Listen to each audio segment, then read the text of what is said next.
বিসমিল্লাহির রহমানির রহিম। পরম করুণাময় ও অসীম দয়ালু আল্লাহর নামে শুরু। ومن أحسن قولا ممن دعا إلى الله وعمل صالحا وقال إنني من المسلمين.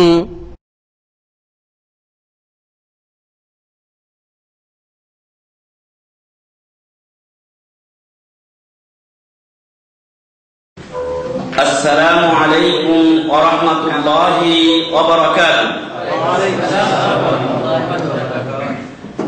إن الحمد لله والصلاة والسلام على رسول الله وعلى آله وصحبه ومن تبعهم بإحسان إلى يوم الدين. أما بعد فأعوذ بالله من الشيطان الرجيم. بسم الله الرحمن الرحيم. قال الله تعالى في القرآن الحكيم: ووصينا الإنسان بوالديه إحسانا حملته أمه كرها ووضعته كرها وحمله وفصاله 30 شهرا حتى إذا بلغ أشده وبلغ 40 سنة قال رب أوزعني أن أشكر نعمتك التي أنعمت علي وعلى والدي وأن أعمل صالحا ترضاه وأصلح لي في ذريتي إني تبت إليك وإني من المسلمين. سورة الأحقاف 15 নম্বর আয়াত. جاء رجل إلى رسول الله صلى الله عليه وسلم فقال يا رسول الله صلى الله عليه وسلم من أحق الناس بحسن صحابتي؟ قال أمك. قال ثم من؟ قال ثم أمك. قال ثم من؟ قال ثم أمك. قال ثم من؟ قال ثم أبوك. رواه البخاري رحمه الله. হাদিস নম্বর 5514. প্রিয় ভাই এবং বন্ধুগণ, প্রশংসা মাত্র সেই মহান রব্বুল আলামিনের জন্য, যিনি আমাদেরকে আজকের এই ইসলামী সমাবেশে উপস্থিত হওয়ার তৌফিক দিয়েছেন। যেই মহান রব্বুল আলামিন একজন পিতা ও মাতার মাধ্যমে আমাদেরকে এই পৃথিবীতে আসার সুযোগ করে দিয়েছেন। যেই মহান রব্বুল আলামিন পিতা মাতার হৃদয়ে আমাদের জন্য এবং আমাদের অন্তরে আমাদের সন্তানদের জন্য অকৃত্রিম ভালোবাসা সৃষ্টি করে দিয়েছেন, সেই মহান রব্বুল আলামিনের শুকরিয়া আদায় করি, বলি আলহামদুলিল্লাহ। দরুদ ও শান্তির ধারা বর্ষিত হোক বিশ্ব মানবতার মুক্তির দূত প্রিয় রাসূল মুহাম্মদুর রাসূলুল্লাহ সাল্লাল্লাহু আলাইহি ওয়াসাল্লামের উপরে, যিনি মাকে তার যথাযথ মর্যাদায় অধিষ্ঠিত করেছেন। তার উপরে আমরা দরুদ পেশ করি, বলি সাল্লাল্লাহু আলাইহি ওয়াসাল্লাম। সম্মানিত উপস্থিতি, মহান রব্বুল আলামিন এই পৃথিবীতে আমাদেরকে পাঠিয়ে একটা বড় অনুগ্রহ দয়া করেছেন। এই পৃথিবীতে আসায় আল্লাহর একটা বিশেষ দয়া, অনুগ্রহ, একটা নিয়ামত, এবং মহান রব্বুল আলামিনের অসংখ্য নিয়ামত আমরা ভোগ করছি, যা গণনা করে আমরা শেষ করতে পারব না। আল্লাহ কোরআনে বলছেন, ওয়া ইন তাউদ্দু নি'মাতাল্লাহি লা তুহসুহা, তোমরা যদি আল্লাহ তাআলার নিয়ামতকে গণনা করতে যাও তাহলে গণনা করে শেষ করতে পারবে না। মহান রব্বুল আলামিনের অসংখ্য নিয়ামত আমরা ভোগ করছি, এবং এই নিয়ামতগুলোর মধ্যে পৃথিবীর মধ্যে সবচাইতে শ্রেষ্ঠতম অন্যতম একটি নিয়ামত হচ্ছে মা। আজকে আমাদের আলোচনার বিষয় হচ্ছে মা। এই মা আমাদের জন্য অনেক কষ্ট করেছেন, এবং এই মার হৃদয়ে, এই মায়ের অন্তরে আল্লাহ তাআলা সন্তানের প্রতি এমন মায়া মহব্বত সৃষ্টি করে দিয়েছেন যে মা নিজের জীবন দিয়ে সন্তানকে ভালোবাসে। যে মহান রব্বুল আলামিন এই মার অন্তরে মায়া সৃষ্টি করেছেন, তিনি তাঁর নিজের পরে পিতা পিতামাতার স্থান দিয়েছেন। আল্লাহু আকবার। মহান রব্বুল আলামিন মহাগ্রন্থ আল কুরআনুল কারীমে সূরা বনী ইসরাঈলের 23 নম্বর আয়াতে ঘোষণা করেছেন, وَقَضَى رَبُّكَ أَلَّا تَعْبُدُوا إِلَّا إِيَّاهُ وَبِالْوَالِدَيْنِ إِحْسَانًا। এ কথা বলার অপেক্ষা রাখে না যে আল্লাহর রহমত অতঃপর নবী মুহাম্মদুর রাসূলুল্লাহ সাল্লাল্লাহু আলাইহি ওয়াসাল্লামের দিক নির্দেশনার পরে প্রত্যেক ব্যক্তির জন্য শ্রেষ্ঠতম নিয়ামত হলেন মা। আর এজন্য মহান রব্বুল আলামিন তার ইবাদতের পরেই পিতামাতাকে স্থান দিয়েছেন। সুবহানাল্লাহ। আল্লাহ বলছেন, ওয়া কাদা রাব্বুকা আল্লা তা'বুদু ইল্লা ইয়্যাহ। মহান রব্বুল আলামিন তোমার রব তিনি ফয়সালা করে দিয়েছেন, তিনি এই রায় ঘোষণা করে দিয়েছেন যে তোমরা একমাত্র আল্লাহ ছাড়া অন্য কারো ইবাদত করবে না। ওয়া বিল ওয়ালিদাইনি ইহসানা। আল্লাহ আরো চূড়ান্ত সিদ্ধান্ত এবং ফরজকৃত বিধান হলো পিতা মাতার সাথে সৎ ব্যবহার করবে। আল্লাহ কেন তাদেরকে মর্যাদা দেওয়া হয়েছে? কারণ আল্লাহ তাআলা স্রষ্টা, আর তারপরে আমাদের এই পৃথিবীতে আসার পিছনে যাদের সবচেয়ে বেশি অবদান তারা হলেন আমাদের পিতা মাতা। এবং পিতা ও মাতার মধ্যে সন্তানের পিছনে সবচেয়ে বেশি কষ্ট করেন মা। এজন্য পিতার উপরে স্থান দেওয়া হয়েছে এ মা। খেয়াল করে দেখুন, একজন মা তার সন্তানকে মাসের পর মাস নিজের পেটে বয়ে নিয়ে বেরিয়েছে। শুধু পেটে থাকা নয়, বরং একজন সন্তান তার মায়ের পেটে কত লাথি গুতা মারে তার কোনো হিসাব নেই। মায়েরা এটা বুঝেন, কিন্তু আমরা বাবা এটা বুঝতে পারি না। আপনি একটা ইট 5 কেজির একটা 3 কেজির একটা ইট আপনার পেটে বাঁধুন তো, নিয়ে বেড়ান তো কিছু সময়, কেমন লাগে আপনাকে? কিন্তু মা এটাকে কিছুই মনে করে। বরং তার চাইতে আরো বড় কঠিন ও সত্য হচ্ছে যে নিজের জীবনের ঝুঁকি নিয়ে মা সন্তানকে প্রসব করে থাকেন। এই জন্যই তো ইসলাম মাকে পিতার চাইতে বেশি অধিকার দিয়েছে। প্রিয় ভাই এবং বন্ধুগণ, এই মা সম্পর্কে আজকে আমরা দুটি কথা বলবো ইনশাআল্লাহ।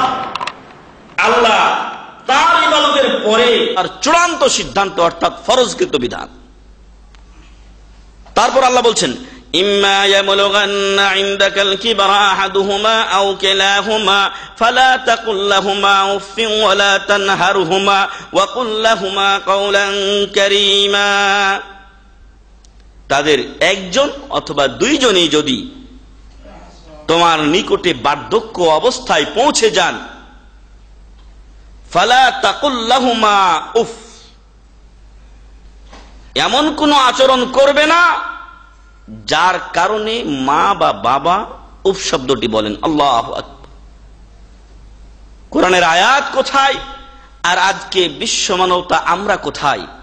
কাফেরদের কথা বাদই দেন, আমরা মুসলমানরা আজকে মা বাবার কতটুকু অধিকার আদায় করেছি, অথচ কোরআন বলছে ফালা তাকুল লাহুমা উফ, তাদেরকে উফ শব্দ বলবে না।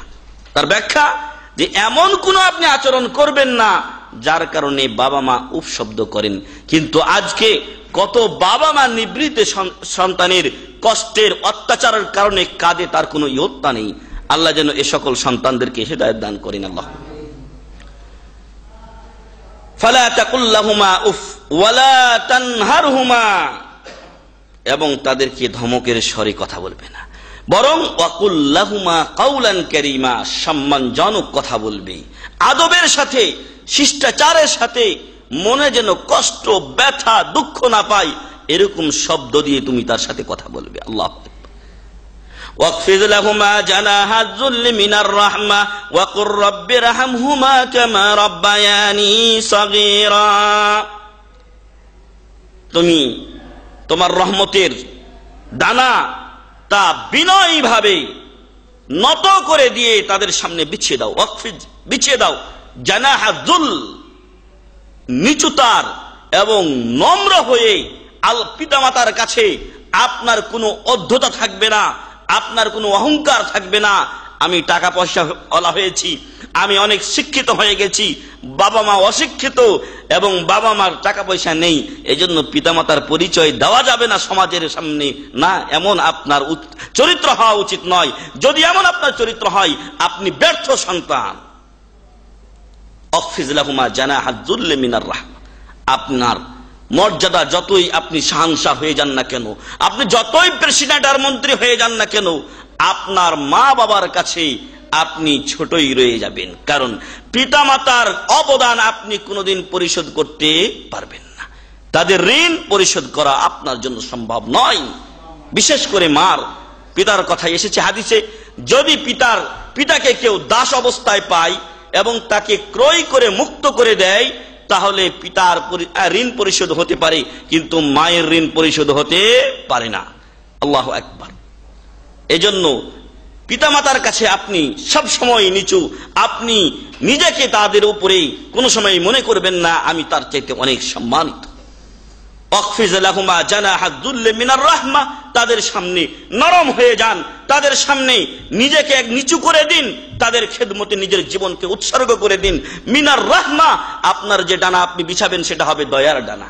এক সময় তারা আপনাকে দয়া করেছেন, কিন্তু যখন তারা বার্ধক্যে পৌঁছে যান, তারা আপনার দয়ার প্রতি মুখাপেক্ষী হন। অতএব সে সময় পিতামাতাকে খবরদার কষ্ট দিবেন না। ওয়াকুর রাব্বিরহামহুমা কামা রাব্বায়ানি সাগীরা। আল্লাহু আকবার। ইলাহি কি বাণী আমাদেরকে মহান রব্বুল আলামিন দিয়েছেন। বিশ্বের মা ও বোনেরা যেন আজকে এই আয়াতগুলোর প্রতি একটু খেয়াল করে দেখেন, যারা বলেন যে নারীকে ইসলাম অধিকার দেয়নি। আল্লাহু আকবার। নারীকে কি অধিকার দিয়েছে ইসলাম? তাই আয়াতগুলো আপনারা পড়ুন। আল্লাহ তাআলা বলছেন ওয়াকুর রাব্বিরহামহুমা কামা রাব্বায়ানি সাগীরা। এখানে নারীকে কোনো ছোট করে দেখা হয়নি, বরং ইসলামে নারীকে অধিকার বেশি দেওয়া হয়েছে। তার আলোচনা ইনশাআল্লাহ আমরা করব। এখানে নারী ও পুরুষকে সমান করে দেওয়া হয়েছে। আল্লাহ বলছেন যে তুমি দোয়া করবে রাব্বিরহামহুমা কামা রাব্বায়ানি সাগীরা। আল্লাহ যেইভাবে ছোটকালে দয়া, মায়া, আদর, স্নেহ এবং নিজের জীবনকে উজাড় করে দিয়ে রাতের পর রাত ঘুমকে হারাম করে দিয়ে বিনিদ্রা থেকে মা বাবা আমাদেরকে দেখেছেন, সেইভাবে আপনি তাদের উপরে দয়া করুন। সুবহানাল্লাহি ওয়া বিহামদিহি। সূরা বনী ইসরাঈল ২৩ নম্বর আয়াত। প্রিয় ভাই এবং বন্ধুগণ, এই পিতামাতার অধিকার সম্পর্কে আলোচনা আমাদের আজকে। তবে আমি বিশেষ একটি দিক নিয়ে আলোচনা করব, তা হচ্ছে মায়ের অধিকার। এর আগে আলোচনা হয়েছে পিতামাতার অধিকার সম্পর্কে, আজকে মা সম্পর্কে আলাদা কিছু কথা বলবো ইনশাআল্লাহ। সম্মানিত ভাই এবং বন্ধুগণ, পিতার চাইতে মা একজন সন্তানের পিছনে বেশি কষ্ট করে থাকেন, এজন্য মায়ের অধিকার ইসলাম বেশি দিয়েছে। এবং কোনো একটি স্থানেও মায়ের অধিকারকে ইসলাম ভুলে যায়নি, এবং মায়ের অধিকারকে, মায়ের কষ্টকে প্রতিটি পদে পদে উল্লেখ করে ইসলাম মায়ের সাথে সদ্ব্যবহারের তাগাদা দিয়েছে। আসুন আমরা মহাগ্রন্থ আল কোরআনুল কারীমের দিকে তাকাই। কোরআনে মহান রব্বুল আলামিন বলছেন ওয়াসাইনাল ইনসানা বিওয়ালিদাইহি ইহসানা।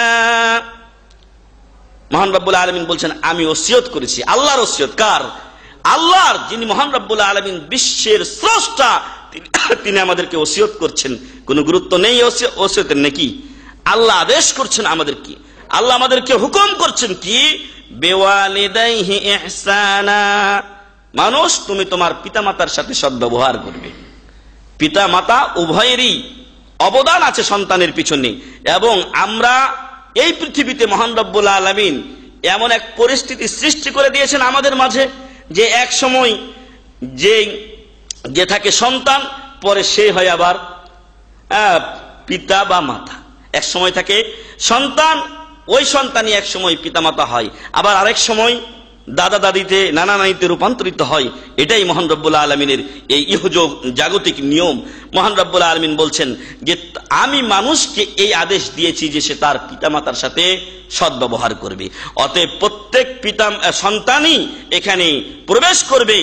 আমি বাবা মা হয়ে গেছি বলে আমার সন্ততি আমার সাথে ভালো ব্যবহার করবে, আর আমি আমার বাবা মার সাথে ভালো ব্যবহার করব না, না, এমনটি হতে পারে না।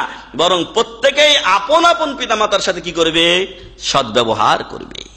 তারপর মহান রব্বুল আলামিন একটু আগে বলছিলাম যে মায়ের কষ্ট বেশি, আর এই জন্য ইসলাম মায়ের কষ্টকে ভুলে যায়নি, বরং মায়ের কষ্টকে প্রতিটি স্থানে স্থানে উল্লেখ করে বলছেন মহান রব্বুল আলামিন। বলছেন হামালাতহু উম্মুহু কুরহা ওয়া ওয়াদাআতহু কুরহা, কষ্টের পর কষ্ট সহ্য করে মা তাকে তার পেটে বয়ে নিয়ে বেরিয়েছেন। আল্লাহু আকবার। কোথায় মহান রব্বুল আলামিন? সপ্তম আকাশে।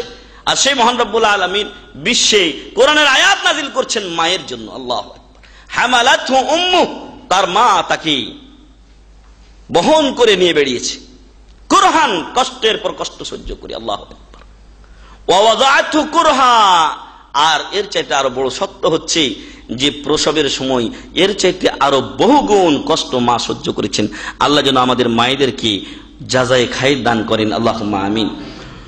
ওয়া হামলুহু ওয়া ফিসালুহু 30 শাহরা, শুধু তাই না, পেটে বহন করেছেন, হয়ে গেছি ফেলে দিয়েছেন না, এরপরে ওয়া হামলুহু ওয়া ফিসালুহু 30 শাহরা, মা তার সন্তানকে 2 বছর যাবত দুধ পান করান, এবং তার গর্ভধারণ ও দুধ পান সহ আলালাকাল সর্বনিম্ন টাইম হচ্ছে 30 শাহরা, 30 মাস। 30 মাস ধরে মা সন্তানকে নিয়ে বেড়ান এবং দুধ পান করান, এটা হচ্ছে মোট টাইম এবং সর্বনিম্ন টাইম। একজন সন্তানকে সর্বনিম্ন 2 বছর দুধ পান করাতে হয়, যা আরেকটি আয়াতে ইনশাআল্লাহ ঘোষণা করা হবে। আর এই আয়াত থেকে বোঝা যায় যেহেতু ওইখানে দুধ পানের কথা বলা হয়েছে 2 বছর, আর এখানে বলা হয়েছে যে দুধ পান এবং গর্ভধারণের টাইম হচ্ছে 30 শাহরা, 30 মাস। তাতে ওলামাগণ একথা প্রমাণ করেছেন যে গর্ভধারণের সর্বনিম্ন টাইম 6 মাস হতে পারে, অর্থাৎ 6 মাসেও কোনো বাচ্চা হয়ে যেতে পারে। এজন্য 6 মাস 7 মাসে যদি কারো বাচ্চা হয়ে যায়, ভাববেন যে এটা আমার না, আগের থেকে ছিল প্রোডাকশন, না, এটা আপনারই সন্তান। 6 মাসের মধ্যে যদি হয়ে যায়, 6 মাস নিম্নে যদি পৌঁছে, তাহলে আপনারই সন্তান বলে গণ্য হবে। কিন্তু অনেক জায়গায় অনেক জাহেল আছে, আল্লাহর এই বিধান জানে না, ফলে যখন 6 মাসের মধ্যে বাচ্চা হয়, 7 মাসের মধ্যে বাচ্চা হয়, তখন বলে যে না, এটা আমার না, এটা মনে হয় আগের ছিল না, এটা আপনার, কারণ 6 মাস পূর্ণ হয়ে গেছে। হাত্তা ইযা বালাগা আশুদ্দাহু ওয়া বালাগা 40 সানা, যখন এই সন্তান প্রাপ্তবয়স্ক হলো এবং 40 বছর বয়সে পৌঁছলো, কালা, এই আয়াতটি নাজিল হয়েছে আবু বকর সিদ্দিক রাদিয়াল্লাহু আনহুর ব্যাপারে। অন্যতম একটি বিশেষ আল্লাহর নিয়ামত হচ্ছে আবু বকর রাদিয়াল্লাহু আনহুর প্রতি, যে তার বাবাও ইসলাম গ্রহণ করেছিলেন, তার ছেলেও ইসলাম গ্রহণ করেছিলেন, এবং তিনি তো ছিলেনই মুসলমান। আল্লাহু আকবার। তাহলে বাবা মুসলমান, সন্তান মুসলমান, এরকম সাহাবাদের সংখ্যা খুবই কম। তার মধ্যে অন্যতম একজন হলেন, এবং 3 জনই সাহাবী, বাবা সাহাবী, নিজে সাহাবী, সন্তানও সাহাবী। এই বড় নিয়ামতের অধিকারী হলেন আবু বকর সিদ্দিক রাদিয়াল্লাহু আনহু। যখন তিনি তার সন্তানকে দাওয়াত দিলেন, সন্তান দাওয়াত গ্রহণ করলেন, এবং বাবা অনেকদিন পরে ইসলাম গ্রহণ করেছেন। যখন বাবা ইসলাম গ্রহণ করলেন, তখন তিনি মহান রব্বুল আলামিনের কাছে দোয়া করছেন, কাল রাব্বি আউজি'নি আন আশকুরা নি'মাতাকাল্লাতী আন'আমতা আলাইয়া ওয়া আলা ওয়ালিদাইয়া ওয়া আন আ'মালা সালিহান তারদা। মহান রব্বুল আলামিন, আপনি আমার উপরে বড় দয়া করেছেন, আমার বাবা মাকে হেদায়েত দিয়েছেন, সন্তানরাও হেদায়েত পেয়েছে, অতএব আপনি আমাকে ক্ষমতা দান করুন, আউজি'নি আন আশকুরা নি'মাতাক, আপনার নিয়ামতের জন্য আমি শুকরিয়া আদা করতে পারি। এই সক্ষমতা, এই ক্ষমতা আমাকে দান করুন, এ তৌফিক আমাকে দিন মহান রব্বুল আলামিন। কোন নিয়ামত? আল্লাতী আন'আমতা আলাই, যে নিয়ামত আপনি আমার উপরে দিয়েছেন, আমাকে হেদায়েত দিয়েছেন, এটা আল্লাহর নিয়ামত। ওয়া আলা ওয়ালিদাই, এবং আমার পিতামাতার উপরে যে নিয়ামত করেছেন, তাদেরকেও আপনি হেদায়েত দিয়েছেন। ওয়া আন আ'মালা সালিহান তারদাহ, এবং আমাকে তৌফিক দান করুন যেন আমি আপনার সন্তুষ্টিমূলক ভালো কাজ করতে পারি। ওয়া আসলিহ লি ফি যুররিয়াতি, এবং আমার সন্তানদেরকে, সন্তানদের মাঝে আমাকে তুমি ইসলাহ করে দাও, অর্থাৎ আমি যেন তাদের জন্য এমন কাজ করতে পারি যাতে তারা তাদের কাছে আমি অনুপম আদর্শ হয়ে থাকতে পারি। ইন্নী তুবতু ইলাইক, আমি আপনার দিকে প্রত্যাবর্তন করছি। ওয়া ইন্নী মিনাল মুসলিমিন, এবং আমি মুসলমানদের একজন। সুবহানাল্লাহি ওয়া বিহামদিহি। সূরাতুল আহকাফ 15 নম্বর আয়াত।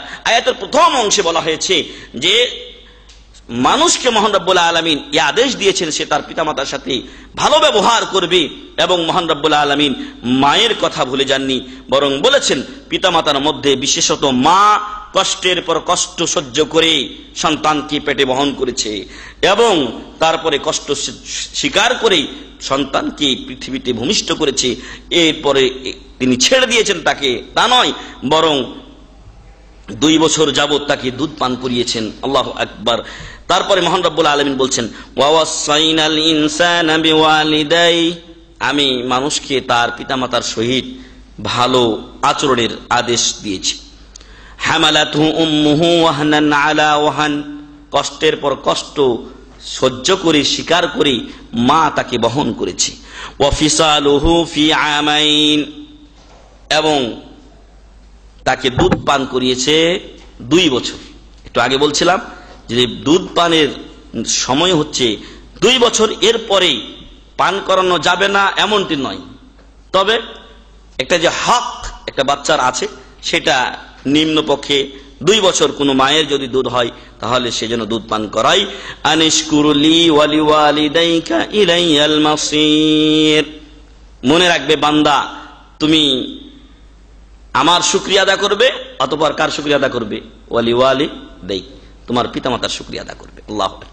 আল্লাহর শুকরিয়ার পরে পিতামাতার শুকরিয়া আদা করতে হবে। এজন্য আল্লাহ সৃষ্টি করেছেন, কিন্তু যাদের মাধ্যমে পৃথিবীতে পাঠিয়েছেন তারা হলেন পিতা ও মাতা। এদের শুকরিয়া আদা করবে, তাদের সাথে সদ্ব্যবহার করবে, তাদের সাথে নরম ভাষায় কথা বলবে, তাদের যা কিছু দরকার তা তুমি তাদেরকে দিবে। একজন সাহাবী এসে বললেন, ইয়া রাসূলুল্লাহ সাল্লাল্লাহু আলাইহি ওয়াসাল্লাম, আমার পিতা আমার সম্পদ থেকে চান, আমি যেন তাকে কিছু দেই, আমি কি তাকে দেব? উনি বলছেন, রাসূল সাল্লাল্লাহু আলাইহি ওয়াসাল্লাম বললেন না যে তুমি তাকে দাও, বরং বললেন আনতা ওয়া মালুকা লিআবিকা, আনতা ওয়া মালুকা লিআবিক, তুমি ও তোমার মাল দুটাই তোমার বাপের। আল্লাহু আকবার।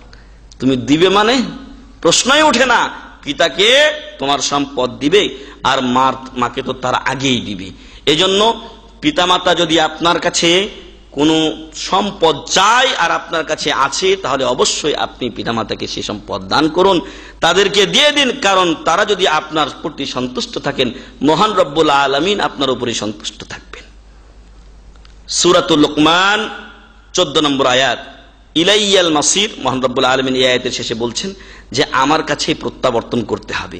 অতএব পিতামাতার অবাধ্য হয়ে আমার কাছে এসো না, আসলে খবর হবে, আসলে খবর হবে। পিতামাতার অবাধ্য হয়ে যদি আমার কাছে আসো, আমার অবাধ্য হয়ে যদি আসো, তাহলে তোমার খবর হবে। সূরাতুল লুকমান 14 নম্বর আয়াত।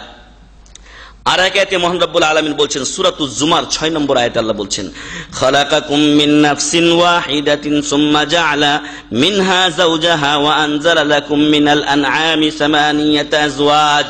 মহান রব্বুল আলামিন তোমাদেরকে এক আত্মা থেকে সৃষ্টি করেছেন, সেই আত্মা হলেন আদম আলাইহিস সালাম। সুম্মা জাআলা মিনহা যাওজাহা, এবং সেই আত্মা থেকে সৃষ্টি করেছেন তার স্ত্রীকে, অর্থাৎ আদম থেকে তৈরি করলেন কাকে? হাওয়া আলাইহিস সালামকে।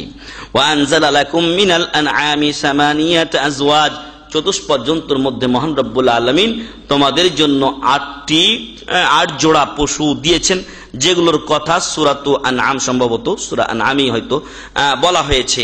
তারপর বলছেন ইয়াখলুকুকুম ফি বুতুনি উম্মাহাতিকুম, ইয়াখলুকুকুম ফি বুতুনি উম্মাহাতিকুম, মহান রব্বুল আলামিন তিনি তোমাদেরকে সৃষ্টি করেন কোথায়? ফি বুতুনি উম্মাহাতিকুম, বাতনুন মানে পেট, আর বাতনের বহুবচন হচ্ছে বুতুন। ফি বুতুনি উম্মাহাতিকুম, তোমাদের মায়ের পেটে মহান রব্বুল আলামিন তোমাদেরকে সৃষ্টি করেন। কিভাবে? খালকাম মিন বাদি খালকিন, একের পর এক সৃষ্টি। আল্লাহ রাসূল সাল্লাল্লাহু আলাইহি ওয়াসাল্লাম বলছেন, তোমাদের কেউ যখন তার মায়ের পেটে আসে তখন 3টা স্তর পার করে। 40 দিন যাবৎ সে নুতফা বীর্য আকারে থেকে যায়, এর পরের 40 দিনে জমাট রক্ত হয়, তার পরের 40 দিনে গোশত পিণ্ডে রূপান্তরিত হয়, তারপরে মহান রব্বুল আলামিন তখন ফেরেশতা প্রেরণ করেন। ফেরেশতা ওই গোস্তপিণ্ডের ভিতরে, এটা মানুষের রূপ আকৃতি ধারণ করে, ওইখানে রূহ ফুঁকে দেন আল্লাহর আদেশে, এবং 4টি কালিমা লিখে দেওয়ার জন্য ফেরেশতা কি হন? আদিষ্ট হন। বিকাতবি রিজকিহি ওয়া আজালিহি ওয়া আমালিহি, তার রিজক সম্পর্কে এবং তার আয়ু সম্পর্কে, তার আমল কি হবে। 4 নাম্বার হচ্ছে ওয়া শাকিয়ুন আও সাঈদুন, হতভাগা হবে না সুখী হবে, তার ভাগ্য ভালো হবে, এটিও লিখে দেওয়া হয়। এই একটার পর একটা স্তরে মহান রব্বুল আলামিন আমাদেরকে মায়ের পেটে সৃষ্টি করে থাকেন। তারপর আল্লাহ আরো চূড়ান্ত সত্য কথা বলছেন ফি যুলুমাতিন সালাস, অন্ধকারের পর অন্ধকার থাকে। তার মধ্যে বিশেষভাবে আল্লাহ উল্লেখ করছেন যে 3টা অন্ধকার থাকে। একটা হচ্ছে যুলুমাতুল বাতন, সরাসরি এই যে পেট আমাদের আছে, পেটের ভিতরে চলে গেলে তো এমনি অন্ধকার চলে আসে, পেটের অন্ধকার। তারপরে আপনার রেহেমের অন্ধকার, তারপরে রেহেমের উপরে একটা, আমরা বলি আমাদের ভাষায় ফুল বলি না, ফুল পড়া, তো এর উপরে আরেকটা আবরণ থাকে। এই 3টি আবরণ দিয়ে একটা সন্তান মায়ের পেটে ঢাকা থাকে। বাঁচার কথা নাকি বলেন তো? বাঁচবে? আজকে পেপারে পড়লাম যে একজন মা তার বাপের বাড়িতে গেছেন ভোট দেওয়ার জন্য, কারণ সেখানকার সে ভোটার। গণতন্ত্রের অভিশাপ, ভালো করে শুনে নিন, গণতন্ত্রের অভিশাপ। কি অভিশাপ? মা গেছে ভোট দিতে নিজের বাপ মার বাড়ি, কারণ ওইখানকার সে ভোটার। বাচ্চাটা ঘুমিয়েছিল, বাচ্চাটাকে রেখে দিয়ে ভোট দিতে চলে গেছে, 2 বছরের বাচ্চা। এরপর ভোট দিয়েছে ঠিকই, কিন্তু আসার পর দেখছে যে ওই খাট থেকে বাচ্চাটা উঠে পাশেই ওই ধান সেদ্ধ করার পানি ছিল, ধান ছিল সেখানে, ওইখানে বাচ্চাটা পড়ে গেছে এবং ওইখানে পড়ে বাচ্চাটা মরে গেছে। আল্লাহ, এ হচ্ছে দুনিয়ার বাইরের খবর 2 বছর হওয়ার পর। আর আমরা মায়ের পেটে আছি ভ্রূণ থেকে নিয়ে শুরু করে, জানিন ভ্রূণ থেকে শুরু করে, নুতফা থেকে শুরু করে, প্রথম দিন থেকে শুরু করে নিয়ে 9 মাস বা 10 মাস চলে যাচ্ছে, এরপরও তো আমরা মরি না। মহান রব্বুল আলামিন যাদের হায়াত রেখেছেন তাদেরকে সুন্দরভাবে দুনিয়াতে নিয়ে আসছেন। ফি যুলুমাতিন সালাস, অন্ধকারের পর অন্ধকার, 3টি অন্ধকারে মহান রব্বুল আলামিন সন্তানকে পেঁচে রেখেছেন। এইভাবেই মহান রব্বুল আলামিন মানুষকে সৃষ্টি করেন এবং অন্যান্য পশু পাখির বাচ্চাগুলোকে আল্লাহ সৃষ্টি করেন, যেগুলো এই বাচ্চা প্রজনন ভাবে আসে, যেগুলো ডিম পাড়ে, সেটা একটা আলাদা বিষয়। তারপরও সেটাও একটা অন্ধকার, সেটাও এক অন্ধকার। যালিকুমুল্লাহু রাব্বুকুম, যে আল্লাহ এইভাবে তোমাদেরকে একের পর এক সৃষ্টি বা একের পর এক ধাপে সৃষ্টি করছেন, অন্ধকারের পর অন্ধকারে রেখে, তিনি হলেন তোমাদের রব। যালিকুমুল্লাহু রাব্বুকুম লাহুল মুলক, তিনি, তার জন্য হলো সারা বিশ্বের রাজত্ব। লা ইলাহা ইল্লাহু, তিনি ছাড়া সত্য কোনো মাবুদ নেই। ফাআন্না তুসরাফুন, অতএব হে পথহারা মানুষ, কোথায় তোমরা ঘুরে বেড়াচ্ছ? কোথায় তোমরা ভবঘুরের মতো ঘুরছো? কোথায় যাচ্ছ তোমরা? কে তোমাদেরকে ঘোরাচ্ছে? সূরাতুজ জুমার 6 নম্বর আয়াত। তাহলে এই আয়াতগুলোতে মহান রব্বুল আলামিন মায়ের কথা স্মরণ করিয়ে দিয়েছেন আমাদেরকে, যে মায়েরা এই কষ্টের পর কষ্ট সহ্য করে আমাদেরকে পেটে নিয়ে বেরিয়েছেন, আমাদেরকে দুধ খাইয়েছেন, আমাদেরকে প্রসব করিয়েছেন। প্রিয় ভাই এবং বন্ধুগণ, আব্দুল্লাহ ইবনে ওমর রাদিয়াল্লাহু আনহুমা তিনি কাবা শরীফে ছিলেন এবং দেখলেন একজন লোক আব্দুল্লাহ ইবনে ওমর রাদিয়াল্লাহু আনহুমার পিছনে অনেক লোক ঘুরছে, ভিড় জমিয়েছে। তখন তিনি জিজ্ঞাসা করলেন, মান হাদার রাজুল, এই লোকটা কে? সবাইকে নাকি ঘিরে আছে। তখন বলা হলো যে ইনি হলেন আব্দুল্লাহ ইবনে ওমর রাদিয়াল্লাহু আনহুমা, আল্লাহ রাসূল সাল্লাল্লাহু আলাইহি সাল্লামের সাহাবী, যিনি তাকে পদে পদে অনুসরণ করে চলেন, সেই আব্দুল্লাহ ইবনে ওমর রাদিয়াল্লাহু আনহুমা। লোকটা এগিয়ে গেলেন আব্দুল্লাহ ইবনে ওমর রাদিয়াল্লাহু আনহুমার কাছে এবং বললেন, হামালতু উম্মি আলা রাকাবাতি মিন খুরাসান হাত্তা কাযাইতু বিহাল মানাসিক। আল্লাহু আকবার। আব্দুল্লাহ ইবনে ওমর রাদিয়াল্লাহু আনহুমা, আমি আমার মাকে, ওই লোক বলছেন, আমি আমার মাকে খুরাসান থেকে, মানে ওই রাশিয়ার ওই দিকের আফগানিস্তানের ভিতরে ওইসব এলাকা থেকে বহু দূর থেকে আমার মাকে আমার ঘাড়ে করে নিয়ে এসেছি। আল্লাহ, একদিন আমরা কেউ আমাদের মাকে ঘাড়ে নিয়েছি না, কল্পনা করি না, এই চিন্তা ভাবনা করি না। অনেকেই মা যদি অসুস্থ হয় তাহলে দেখতেও যায় না, আর অনেকে আছে যে শুধু ওষুধের টাকা দিয়ে মনে করে খালাস, দায়িত্ব পালন করেছি। দেখুন, এই লোক বলছেন আমার মাকে, আমার রাকাবা মানে ঘাড়, গর্দানকে বলা হয়, আমার ঘাড়ে করে আমার মাকে খোরাসান থেকে নিয়ে এসেছি, হাজার হাজার মাইল দূর থেকে আমি তাকে ঘাড়ে নিয়ে এসেছি, অন্য কোনো বাহন নয়। তারপর কি করেছি? হাত্তা কাদাইতু বিহাল মানাসিক, শুধু নিয়ে এসে মক্কায় ছেড়ে দিয়েছি না, এমনকি তাকে ঘাড়ে করেই আমি হজের যাবতীয় কাজ সম্পাদন করিয়েছি। আল্লাহু আকবার। হিসাব করে দেখুন তো, আমরা হজ করলাম, এমন অবস্থা হয়েছে নিজেই চলতে পারি না, পায়ে ব্যথা। আমাদের আব্দুল খালেক ভাই পড়ে গেলেন, তার পায়ে এমন ব্যথা হলো যে নিজের চলাই বড় মুশকিল হয়ে গেছে। আর এই লোক তার মাকে ঘাড়ে করে খোরাসান থেকে নিয়ে এসেছেন, মক্কাতে তওয়াফ করিয়েছেন, সাই করিয়েছেন, মিনা, মুজদালিফা, আরাফা সব নিয়ে গিয়েছেন। তারপর তিনি বলছেন আতারানি জাযাইতুহা। আল্লাহু আকবার। আব্দুল্লাহ ইবনে ওমর রাদিয়াল্লাহু আনহু, আমি কি আমার মার জাযা দিতে পেরেছি, বদলা দিতে পেরেছি? আপনার কি মনে হয়? কাকে জিজ্ঞাসা করছেন? আব্দুল্লাহ ইবনে ওমর রাদিয়াল্লাহু আনহু। উনি বলছেন ক্বালা লা, অসম্ভব ব্যাপার, তোমার মায়ের বদলা তুমি দিতে পারোনি। আল্লাহু আকবার। আরো বড় কঠিন কথা তিনি বলছেন, ওয়ালা তালাকাতান মিন তালাকাতিহা। যখন একজন সন্তান প্রসব হয়, মা কয়বার উহা করেন বলেন তো? হিসাব আছে? অনেক মায়েরা, বিশেষ করে গ্রামাঞ্চলে, 5-6 ঘন্টা পর্যন্ত একটা বাচ্চা হয় না, কাতরাতে থাকেন, কষ্ট হতে থাকে তাদের। কতবার যে আহ উহ করেন, আর কতবার যে আমি আপনি প্রত্যেকেই মায়ের বাচ্চা প্রসব দ্বারে এসে আবার ঘুরে যাই, তার কোনো হিসাব নেই, কোনো ইয়ত্তা নেই। আব্দুল্লাহ ইবনে ওমর রাদিয়াল্লাহু আনহুমা বললেন, তোমার মা অনেকবার আহ উহ ইত্যাদি শব্দ কষ্টে বলেছেন তুমি প্রসব হওয়ার সময়, তার একবারেরও তুমি বদলা দিতে পারোনি। আল্লাহু আকবার। প্রিয় ভাই এবং বন্ধুগণ, শুধু শোনা নয়, আমাদের যাদের পিতামাতা আছেন, আমরা যেন এখান থেকে দার্স গ্রহণ করি যে আমরা আজ থেকে আমাদের পিতামাতার সাথে সদ্ব্যবহার করব। বিশেষ করে মার পক্ষ থেকে মার প্রতি সদ্ব্যবহার করব। যাদের মা বাবা বেঁচে নাই তাদের প্রতি সদ্ব্যবহার করবেন, যাদের খালা আছে তাদের প্রতি সদ্ব্যবহার করবেন। আপনারা মার জন্য দোয়া করবেন, মার জন্য হজ করবেন, মার জন্য উমরা করবেন, সাদকায়ে জারিয়া করবেন, অবশ্যই আপনার মা উপকৃত হবে। প্রিয় ভাই এবং বন্ধুগণ, যতই যা করি না কেন, এই কষ্টের চাইতে বড় কষ্ট মার জন্য করা কি সম্ভব? কি মনে করেন এখন মাকে আপনি বাংলাদেশ থেকে ঘাড়ে করে নিয়ে আসতে পারবেন?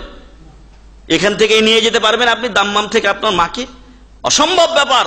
এরপরও এক গুতা বা এক কাতরানের যদি বদলা না হয়, তাহলে বাকি কাতরানিগুলো কোথায় যাবে? আল্লাহু আকবার। এতে গেল বেটার খবর।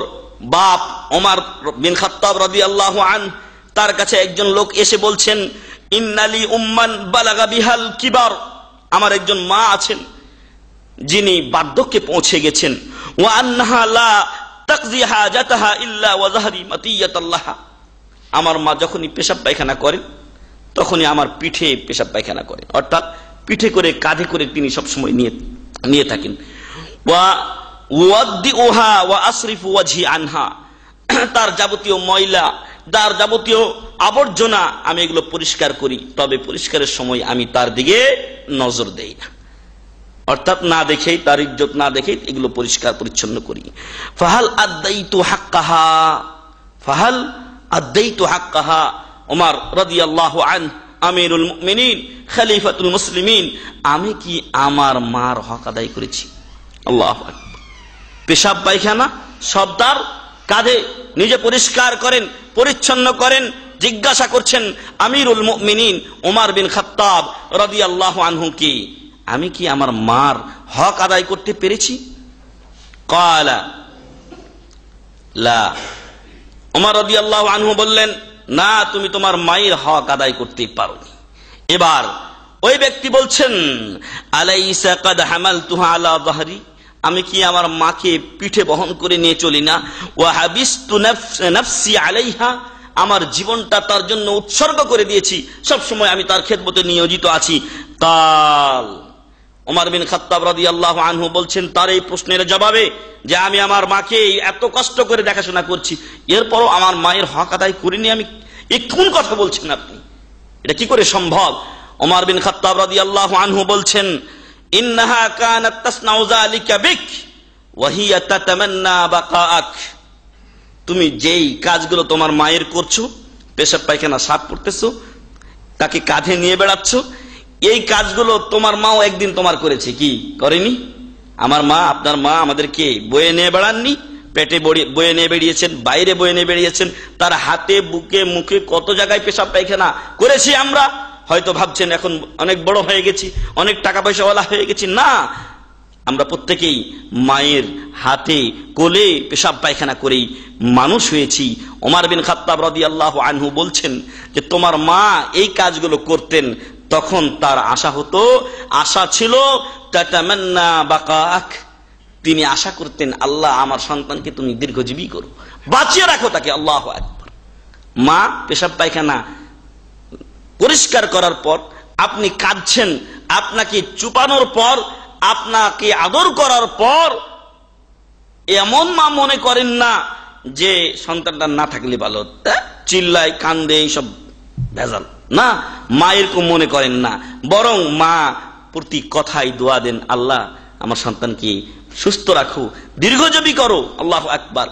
এর বাস্তব অভিজ্ঞতা যে ভাইয়েরা বিয়ে শাদী করেছেন হয়তো জানেন না, কিন্তু যারা বিয়ে শাদী করেছেন নিজের স্ত্রীর কাছে দেখিয়েন আপনার সন্তানকে আপনার স্ত্রী কতটুকু আদর করে। ওইরকম আদর আপনাকেও আপনার পিতামাতা বিশেষ করে মা করেছেন। অতএব কেউ যেন এরকম কথা না বলেন যে না মা আমাকে বেশি ভালোবাসে না, ওই ছেলেকে বা ওই মেয়েকে বেশি ভালোবাসে না। প্রত্যেক সন্তানকেই পিতামাতা ভালোবাসেন। প্রিয় ভাই এবং বন্ধুগণ, সন্তানের ময়লা আবর্জনা পরিষ্কার করছেন মা, আর আশা করছেন আল্লাহ যেন আপনাকে দীর্ঘজীবী করেন, আপনাকে হায়াতে তয়্যিবা দান করেন, বাঁচিয়ে রাখেন। আর হে মানুষ, যে তুমি তোমার মার এই ময়লা আবর্জনা পরিষ্কার করছো, ওয়া আনতা তাতামান্না ফিরাকাহা, তুমি এখন আশা করছো মা যত তাড়াতাড়ি যায় ততই মঙ্গল, তাই না? যখন অসুখ হয়ে যায় মা বা বাবারা, তখন ছেলে মেয়েদের আল্লাহর কাছে ফরিয়াদ থাকে, আল্লাহ এই কষ্ট না দিয়ে বিদায় দিয়ে দাও। কেন আপনি কি চান না যে সে বেঁচে থাকুক, কষ্ট হলেও আপনি তার খেদমত করুন, আপনি ধন্য হয়ে যান? এই কল্পনা বা এই চিন্তা কেন আপনার হয় না? যারা পিতা মাতাকে বা উভয়ের একজনকে বার্ধক্য অবস্থায় পেল, জান্নাতে যেতে পারলো না, দুর্ভাগা ওই ব্যক্তি, তার নাক ধুলাই দূষিত হওয়ার বদদুয়া করেছেন প্রিয় নবী মুহাম্মদুর রাসূলুল্লাহ সাল্লাল্লাহু আলাইহি ওয়াসাল্লাম। সম্মানিত ভাই এবং বন্ধুগণ, ওমর বিন খাত্তাব বললেন তোমার মা তোমার জন্য দোয়া করতেন কষ্ট করার পর, আর তুমি এখন ভাবছো যে মা যত তাড়াতাড়ি চলে যায় ততই ভালো। এটাই হলো পার্থক্য, এজন্য তুমি তোমার মায়ের বদলা দিতে পারোনি।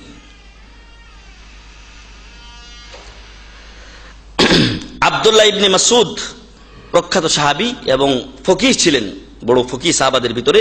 তিনি বলছেন, সাআলতু রাসূলুল্লাহ সাল্লাল্লাহু আলাইহি ওয়াসাল্লাম আইয়ুল আমালি আফদালু, ক্বালা আস-সালাতু লিওয়াক্তিহা। হে নবী মুহাম্মদুর রাসূলুল্লাহ সাল্লাল্লাহু আলাইহি ওয়াসাল্লাম, আল্লাহর নিকটে সবচাইতে উত্তম আমল কোনটি, ভালো আমল কোনটি? আল্লাহ রাসূল সাল্লাল্লাহু আলাইহি ওয়াসাল্লাম বললেন, আস-সালাতু লিওয়াক্তিহা, সময় মতো সালাত আদায় করা, নামাজ আদায় করা। ক্বালা কুলতু সুম্মা আইয়ুন, তারপর বললাম তারপরে কোন আমলটি আল্লাহর কাছে উত্তম? ক্বালা বিররুল ওয়ালিদাইন, পিতামাতার সাথে সদ্ব্যবহার করা। সূরা বানী ইসরাঈল আয়াত কি পড়েছি আমরা? 1 নম্বরে আল্লাহ তা'বুদু ইল্লা ইয়্যা, 2 নম্বরে ওয়াবিল ওয়ালিদাইনি ইহসানা। হাদিস কি মুওয়াফিক না মুখালিফ? মুওয়াফিক। হাদিসের ভাষা কোরআনের ভাষা একই ভাষা। ক্বালা বিররুল ওয়ালিদাইন, পিতামাতার সাথে ভালো ব্যবহার করা, অর্থাৎ পৃথিবীতে যদি আপনি একটা ভালো কাজ করেন সেই ভালো কাজটা হবে আল্লাহর ইবাদত করা এবং টাইম মতো নামাজ পড়া। আর দ্বিতীয় আরেকটা ভালো কাজ করলে সেটা হবে আপনার পিতামাতার প্রতি সদ্ব্যবহার করা। অতএব আমরা যেন পিতামাতার প্রতি সদ্ব্যবহারে অগ্রসর হই। আল্লাহ তৌফিক দান করুন, আল্লাহুম্মা আমিন। ক্বালা কুলতু সুম্মা আইয়ুন, ইবনে মাসউদ বলছেন রাদিয়াল্লাহু আন, তারপরে কোন আমলটি আল্লাহর কাছে প্রিয়? উনি বললেন আল জিহাদু ফি সাবিলিল্লাহ, আল্লাহর রাস্তায় জিহাদ করা।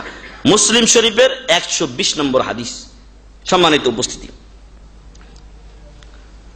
একজন লোক এসে আল্লাহ রাসূল সাল্লাল্লাহু আলাইহি সাল্লামের কাছে জিহাদের অনুমতি চাচ্ছেন। বলছেন, ইয়া রাসূলুল্লাহ সাল্লাল্লাহু আলাইহি ওয়াসাল্লাম, আমি জিহাদে যেতে চাই। আল্লাহ রাসূল সাল্লাল্লাহু আলাইহি ওয়াসাল্লাম তাকে বলছেন, আহাইয়ুন ওয়ালিদাক, ওয়ালাদ মানে সন্তান আর ওয়ালিদ মানে পিতা। ওয়ালাদ আর ওয়ালিদ আকাশ জমিন পার্থক্য। ওয়ালাদ মানে সন্তান, ওয়ালিদ মানে পিতা। তো আহাইয়ুন ওয়ালিদাক, তোমার পিতা মাতা কি বেঁচে আছেন? ক্বালা নাআম, উনি বললেন যে হ্যাঁ, আমার পিতা মাতা বেঁচে আছেন। ক্বালা ফাফিহিমা ফাজাহিদ, ফাফিহিমা ফাজাহিদ, জিহাদের ময়দানে যাওয়ার তোমার প্রয়োজন নেই, তুমি তোমার পিতামাতার মাঝেই জিহাদ করো। সুবহানাল্লাহ। তাহলে পিতামাতার খেদমত করলে জিহাদের সওয়াব পাওয়া যায়। কিছু লোক আছে এখন জিহাদে বের হওয়ার জন্য রেডি হয়ে আছে, এজন্য ইদানিং সময়ে আবার এটার একটা রাজনীতি শুরু হয়েছে। যাই হোক, তারপরেও এটা একটা দেশের জন্য বড় সমস্যা। কিন্তু এদেরকে আমরা বলতে চাই যে এই বড় মহা সমস্যার ভিতরে এই সমস্যা তৈরি না করে বরং পিতা মাতার মাঝে আপনি জিহাদ করুন, পিতা মাতার খেদমত করুন, আপনার জন্য জিহাদের নেকি রয়েছে। সুবহানাল্লাহি ওয়া বিহামদি। রাওয়াহুল বুখারী, বুখারী শরীফের হাদিস, হাদিস নাম্বার 2782। তাহলে পিতা মাতার খেদমত করলে কিসের নেকি পাওয়া যায়? জিহাদের নেকি পাওয়া যায়, সওয়াব পাওয়া যায়। শুধু মাঠে গিয়ে জিহাদ করার নামে জিহাদ নয়। আল্লাহ রাসূল সাল্লাল্লাহু আলাইহি ওয়াসাল্লামের সহধর্মিণী আয়েশা রাদিয়াল্লাহু আনহা, সম্ভবত উনি জিজ্ঞাসা করলেন যে মহিলাদের উপরে কি জিহাদ ফরজ নয়? উনি বললেন যে হ্যাঁ, জিহাদ ফরজ, তবে ওইখানে কোনো লড়াই নাই। সেগুলো হলো কি? আল হাজ্জু ওয়াল উমরা। আল হাজ্জু ওয়াল উমরা, এই দুটা নারীদের জিহাদ। অতএব প্রিয় ভাই এবং বন্ধুগণ, পিতামাতার খেদমত করুন, জিহাদের সওয়াব নিয়ে নিন। কারণ এমন এক ফিতনার জামানায় পড়ে গেছি আমরা, এমন এক মুহূর্তে আমরা বসবাস করছি যে সময়ে আপনি জিহাদের মাঠ খুঁজে পাবেন না। নেতা নেই, এলাকা নেই যে ভূখণ্ড নিয়ে আপনি লড়াই করতে যাবেন। ফলে এখন এই সওয়াব আপনি যদি পেতে চান, তাহলে আপনার পিতামাতার আপনি খেদমত করুন, তাদের পক্ষ থেকে কিছু নেকি করার চেষ্টা করুন। আল্লাহ তৌফিক দান করুন, আল্লাহুম্মা আমিন। আমাদের সকলেরই জানা কথা,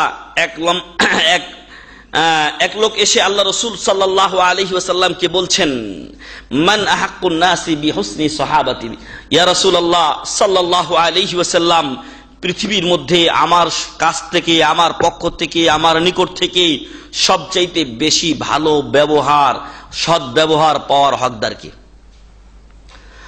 আল্লাহ রাসূল সাল্লাল্লাহু আলাইহি ওয়াসাল্লাম বললেন, উম্মুকা, তোমার মা। একটু আগে আমরা বলছিলাম যে ইসলাম মাকে, নারীকে যে অধিকার দিয়েছে, বাবাকেও সে অধিকার দেয়নি।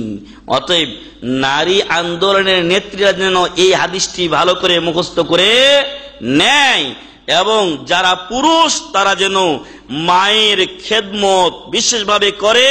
কারণ আল্লাহ রাসূল সাল্লাল্লাহু আলাইহি ওয়াসাল্লাম বলছেন, মায়ের পদতলে সন্তানের বেশ। সে হাদিস আমরা উল্লেখ করব ইনশাআল্লাহ। আল্লাহ রাসূল সাল্লাল্লাহু আলাইহি ওয়াসাল্লাম বললেন, তোমার কাছ থেকে সবচাইতে ভালো ব্যবহার পাওয়ার হকদার হলেন তোমার মা। লোকটি জিজ্ঞাসা করলেন, এরপর? রাসূল সাল্লাল্লাহু আলাইহি ওয়াসাল্লাম বললেন, তারপরে তোমার মা, এরপর তোমার মা, এরপর তোমার বাবা। আল্লাহু আকবার। বাবার স্থান 4 নম্বরে গিয়ে, আর মায়ের স্থান 1, 2, 3, তিনটাতেই মার স্থান। আল্লাহু আকবার। এজন্য সম্মানিত উপস্থিতি এবং পর্দার আড়ালে যে মা বোনেরা রয়েছেন, এমন নয় যে শুধু ছেলেরাই মার প্রতি, বাবার প্রতি সদ্ব্যবহার করবেন, বরং প্রত্যেক নারী ও পুরুষের মা ও বাবা রয়েছেন, প্রত্যেকের উপরেই একই বিধান। একজন মেয়ের পক্ষ থেকেও সবচাইতে ভালো ব্যবহার পাওয়ার অধিকার রাখেন তার মা, তারপরে তার মা, তারপরে তার মা, তারপরে তার বাবা। অতএব সম্মানিত উপস্থিতি, আসুন মা বাবার অধিকার, বিশেষ করে মায়ের অধিকার সম্পর্কে জানি এবং তার উপরে আমল করার চেষ্টা করি। সহিহুল বুখারী 5514 নম্বর হাদিস। আল্লাহু আকবার।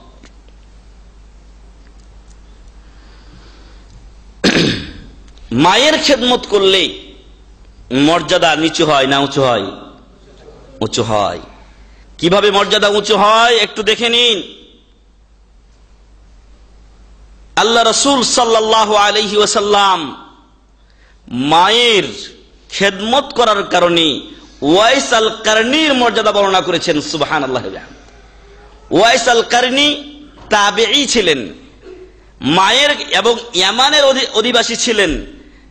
মায়ের খেদমত করার কারণে রাসূল সাল্লাল্লাহু আলাইহি ওয়াসাল্লামের সাথে সাক্ষাৎ করতে পারেননি, আর সাহাবীর মর্যাদাটাও হয়নি। কিন্তু আল্লাহ রাসূল সাল্লাল্লাহু আলাইহি ওয়াসাল্লাম তার নাম উল্লেখ করে গেছেন। সুবহানাল্লাহ। হাদিস বলছে, আন উসাইর বিন জাবির قال كان عمر بن الخطاب إذا أتى عليه أمداد أهل اليمن سألهم أفيكم ওয়াইস বিন আমির। জি, কথা বলেন না। উসাইর বিন জাবির বলছেন, ওমর বিন খাত্তাব রাদিয়াল্লাহু আনহু প্রত্যেক হজের মৌসুমে যখন ইয়ামানের লোকেরা আসতেন তখন তাদেরকে জিজ্ঞাসা করতেন, আফিকুম ওয়াইস বিন আমির, তোমাদের মাঝে কি ওয়াইস বিন আমির আছেন? হাত্তা আতা আলা ওয়াইসিন ফাকালা আনতা ওয়াইস ইবনে আমির। বারবার জিজ্ঞাসা করতে করতে এক সময় তিনি ওয়াইসকে পেয়ে গেলেন। কে? ওমর বিন খাত্তাব রাদিয়াল্লাহু আনহু। পাওয়ার পর তিনি বলছেন, আনতা ওয়াইস ইবনে আমির, আপনি কি ওয়াইস বিন আমির? ক্বালা নাম, উনি বললেন যে হ্যাঁ আমি ওয়াইস বিন আমির। ক্বালা মিন মুরাদ, মুরাদ কবিরার লোক। সুম্মা মিন কারন, তারপরে কারন বংশের, কারন বংশের মুরাদ কবিলার লোক আপনি? ক্বালা নাম, উনি বললেন হ্যাঁ।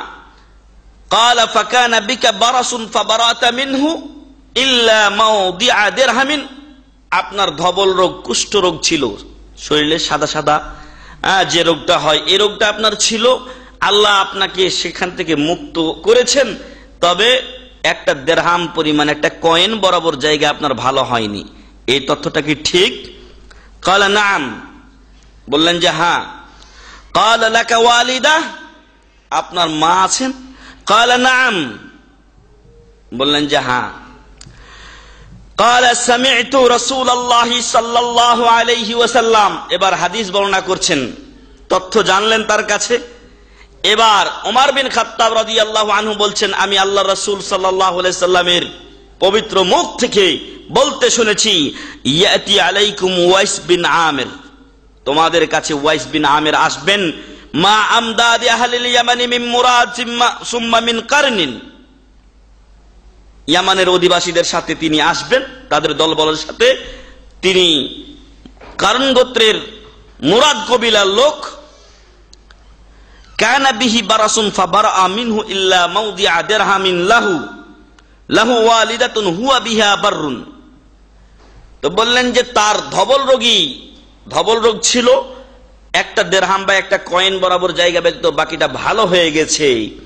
তার মা রয়েছেন ওয়াইস বিন আমির, তার মায়ের প্রতি খুবই সদ্ব্যবহারকারী। হুয়া বিহা বাররুন, তার মার সাথে সৎ ব্যবহার করেন, তার মার খেদমত সব সময় তিনি করেন।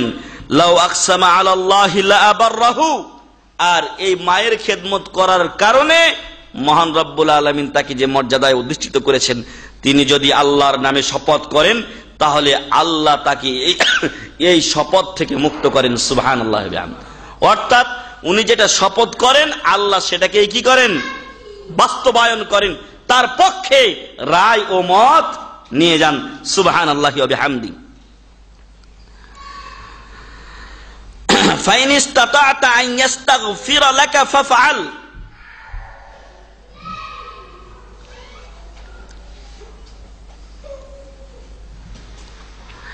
ওমর বিন খাত্তাব রাদিয়াল্লাহু আনহু তিনি বলছেন, আল্লাহ রাসূল সাল্লাল্লাহু আলাইহি ওয়াসাল্লাম আমাকে বলেছেন, হে ওমর, যদি তুমি পারো ওয়াইস কারনীকে দিয়ে তোমার জন্য আল্লাহর কাছে ক্ষমা চাইয়ে নিতে, তাহলে তুমি তাই করিও। সুবহানাল্লাহি ওয়া বিহামদিহি। সাহাবী না, তাবেঈ।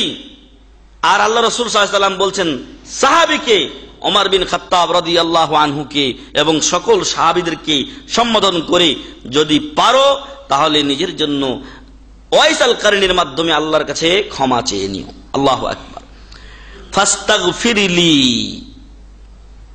ওমর রাদিয়াল্লাহু আনহু বলছেন যেহেতু আল্লাহ রাসূল সাল্লাল্লাহু আলাইহি ওয়াসাল্লাম বলেছেন, অতএব আপনি আমার জন্য আল্লাহর কাছে ক্ষমা চান। আল্লাহু আকবার। ফাস্তাগফারা লাহু, ফাস্তাগফারা লাহু।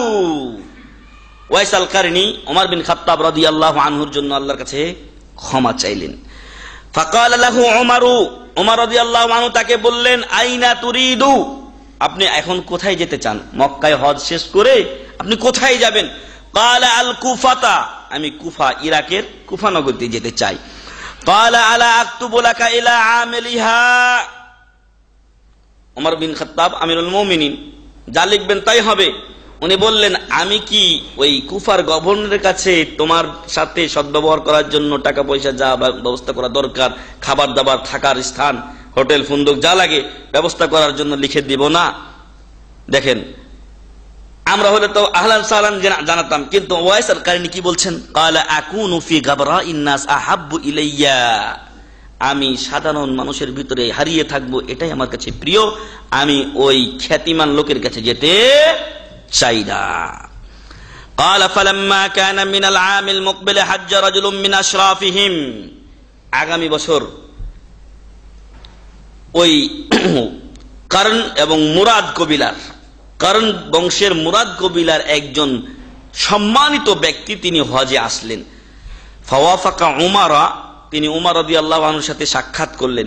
ফাসাআলাহু আন ওয়াইসিন, তখন উমর রাদিয়াল্লাহু আনহু বলছেন যে ওয়াইসের খবর কি? আল্লাহু আকবার। পরের বছর ক্বালা তারাকতুহু রাসাল বাইতি কালিলাল মাতা, আমি তাকে ইয়ামানে যখন রেখে এসেছি তখন তার বাড়িটা খুবই জীর্ণ শীর্ণ হয়ে আছে এবং কালিলাল মাতা, তেমন কোনো আসবাবপত্র, খাবার দাবারও তার কাছে নেই।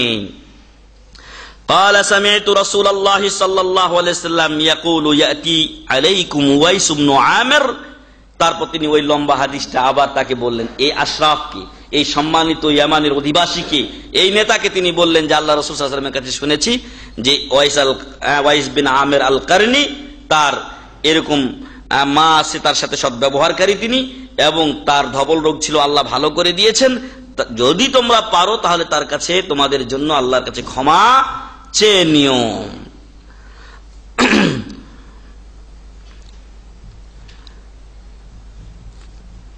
তারপরে এই লোক উমর রাদিয়াল্লাহু আনহুর কাছে এই কথাটা শুনলেন যে সাহাবাদেরকে আল্লাহ রাসূল সাল্লাল্লাহু আলাইহি ওয়াসাল্লাম তার কাছে ক্ষমা চেয়ে নিতে বলেছেন নিজেদের জন্য আল্লাহর নিকটে। তখন তিনি আসলেন। ফাআতা ওয়াইসান, ওয়াইস তো হচ্ছে সাধারণ লোক, মানে মানগত দিক দিয়ে আল্লাহর কাছে মর্যাদাবান, কিন্তু দুনিয়াবি টাকা পয়সা, ধন দৌলত, বাড়িঘর তেমন কিছু নেই, কিন্তু সম্মানিত ব্যক্তি। হজে এসে ওমর রাদিয়াল্লাহু আনহুর নিকটে যখন এই কথা শুনলেন, সুম্মা আতা ওয়াইসান, হজ থেকে সরাসরি কোথায় এসেছেন? ওয়াইসের কাছে এসেছেন। ফাকালা ইস্তাগফিরলি, এবং বলছেন আমার জন্য আল্লাহর কাছে আপনি একটু ক্ষমা চান। ক্বালা আনতা আহাদাসু আহাদান বিসাফারিন সালিহ ফাস্তাগফিরলি, আশ্চর্যের বিষয়, আপনি তো কেবল হজ করে সৎ কাজ, ভালো কাজ করে এসেছেন, আপনি আমার জন্য আল্লাহর কাছে একটু ক্ষমা চান। ক্বালা ইস্তাগফিরলি, আমি আপনাকে বলছি আপনি আমার জন্য আল্লাহর কাছে ক্ষমা চান। এই লোক নেতা বলছেন, ক্বালা আনতা আহাদাসু আহাদান বিসাফারিন সালিহ ফাস্তাগফিরলি, আপনি তো ভালো কাজ করে আসলেন, আল্লাহর ঘর জিয়ারত করে আসলেন, মক্কা মদিনা, তারপরে আপনার আরাফা, মিনা, মুজদালিফা, পবিত্র আসলেন, আপনি বরং আমার জন্য ক্ষমা চান। ক্বালা লাকিতা উমারা, ক্বালা নাআম, বললেন যে আপনি কি উমর রাদিয়াল্লাহু আনহুর সাথে সাক্ষাৎ করেছিলেন নাকি? বলছে হ্যাঁ, আমার সাথে তো উমর রাদিয়াল্লাহু আনহুর সাক্ষাৎ হয়েছে। ফাস্তাগফারা লাহু, তখন ওয়াইস আল কারনী তিনি ওই লোকের জন্য আল্লাহর কাছে ক্ষমা চাইলেন। ফাতিনা লাহুন নাস, মানুষ তখন ওই উওয়াইস আল কারনির ব্যাপারে একটু নড়ে চড়ে বসলো, সবাই তাকে একটু গুরুত্ব দেওয়া শুরু করলো। ফানতালাকা আলা ওয়াজহিহি ক্বালা উসাইরুন ওয়া কাসাউতুহু বুরদাতান। তখন যখন সবাই দেখতে পেল যে নেতা উনি গিয়ে তার কাছে দোয়া চাইতেছেন, তাহলে নিশ্চয় কোনো বিশাল ব্যাপার এখানে আছে। তখন মানুষ তার মুখী হলো।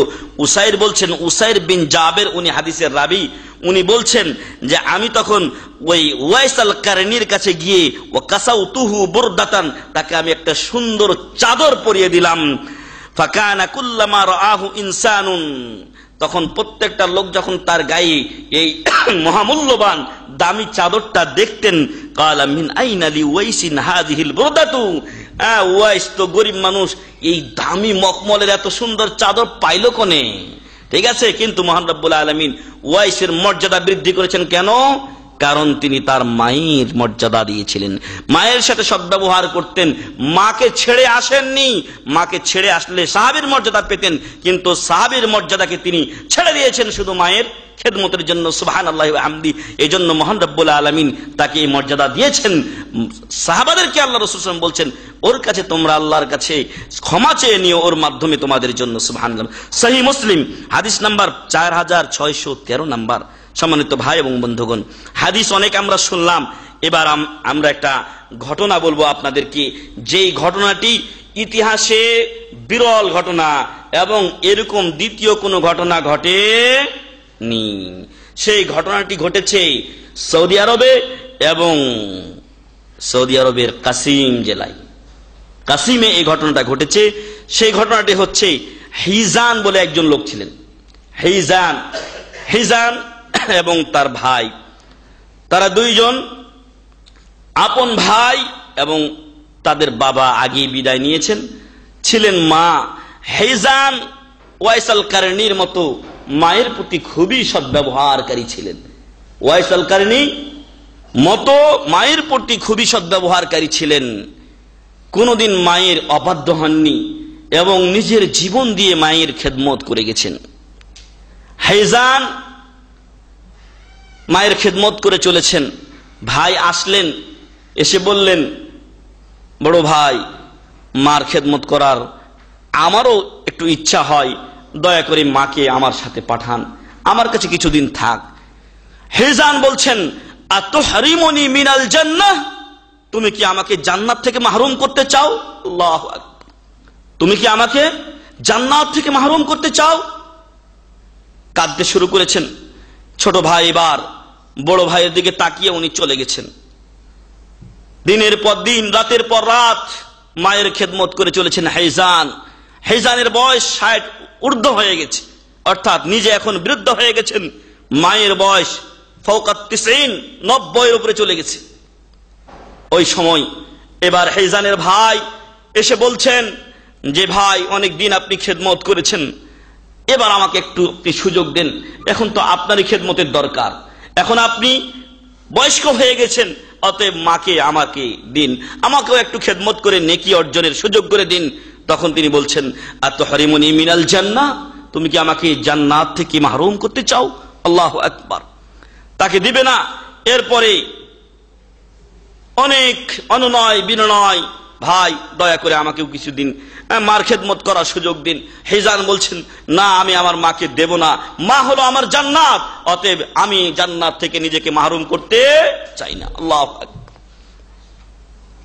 শেষ পর্যন্ত হিজান বলছে, যদি তোমার মনে না চায় তাহলে তুমি কোর্টে মামলা করতে পারো। আল্লাহু আকবার। এবং বিশ্বের ইতিহাসে প্রথমবারের মতো মার খেদমতের জন্য কোর্টে মামলা দায়ের হলো। হিজান এর বিরুদ্ধে মামলা দায়ের করলেন তো তার ছোট ভাই, যে আমিও আমার মাকে খেদমত করতে চাই, মায়ের খেদমত করতে চাই। আল্লাহু আকবার। তারিখ দেওয়া হলো, বাদী বিবাদী উভয়ে উপস্থিত হলেন। কাজী বলছেন, কাজীও আশ্চর্য হয়ে গেছেন যে বর্তমান সময়ে মা বাবাদেরকে যেখানে বৃদ্ধাশ্রমাগারে রেখে আসা হচ্ছে, মা বাবাকে কার্টুনে ভরে রাস্তায় ফেলে দেওয়া হচ্ছে, সেই সময় এক অবিস্মরণীয় দৃষ্টান্ত তারা রাখতে চলেছেন। উভয়ে উপস্থিত তার কাছে। হিজানকে কাজী বলছেন যে, হিজান, তোমার নিজেরও তো অনেক বয়স হয়েছে, তোমার ভাইকে একটু খেদমত করার সুযোগ দিন। কাজীকে হেজান বলছেন, ইয়া কাজী আতহরিমুনি মিনাল জান্নাহ, আল্লাহু আকবার, তুমি কি আমাকে জান্নাত থেকে মাহরুম করতে চাও হে কাজী? এবার বলছেন ছোট ভাইকে, তোমার বড় ভাইয়ের জন্য তুমি তানাজুল করো, তোমার হক তুমি ছেড়ে দাও।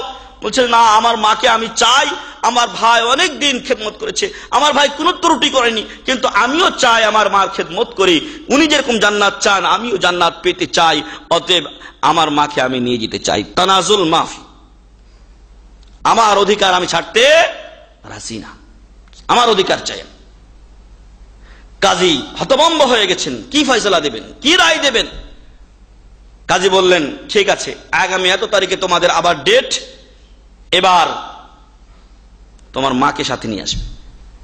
হেজান বলছেন, কাজী সাহেব মা আসতে পারেন না, হাঁটতে পারেন না, বলছে যে কোনো ভাবে তোমার মাকে তোমরা গাড়িতে বা যে কোনো ভাবে নিয়ে আসো। আল্লাহু আকবার। মাকে নিয়ে টাইম মতো তারা হাজির হলেন। এবার দুই ভাই তো কেউ তানাজুল করবেন না, আগেই জানা ফয়সালা। এখন মাকে বলছেন যে মা আপনি ইখতিয়ার করুন, হেজানের কাছে থাকবেন না আপনার ছোট ছেলের কাছে থাকবেন। মা বলছেন, হেজান এতদিন আমার খেদমত করেছে, কোনো ত্রুটি করেনি, হেজান আমার এক চোখ আর আমার ছোট ছেলে আমার চোখ, যদি আমি এর দিকে তাকি তাহলে আমি এক চোখ বঞ্চিত হয়ে গেলাম, আর যদি এর দিকে চলে যায় তাহলে বড় চোখ থেকে আমি বঞ্চিত হয়ে গেলাম, আমি সিদ্ধান্ত দিতে পারবো না। আল্লাহু আকবার। কাজী এবার বলছেন, হেজান মা কাসসাত, আপনি কোনদিন ত্রুটি করেননি মায়ের খেদমত করতে গিয়ে, এবং আপনি আপনার মায়ের যে খেদমত করেছেন আল্লাহ আপনাকে এর বিনিময়ে জান্নাত দান করুন। আল্লাহু আকবার। এবং কাজী রায় দিলেন, যেহেতু ছোট ভাই সেও সন্তান, অতএব তার অধিকার আছে মায়ের খেদমত করার, অতএব কাজীর ফয়সালা হলো ছোট সন্তানের কাছে মাকে রাখা হবে। আল্লাহু আকবার।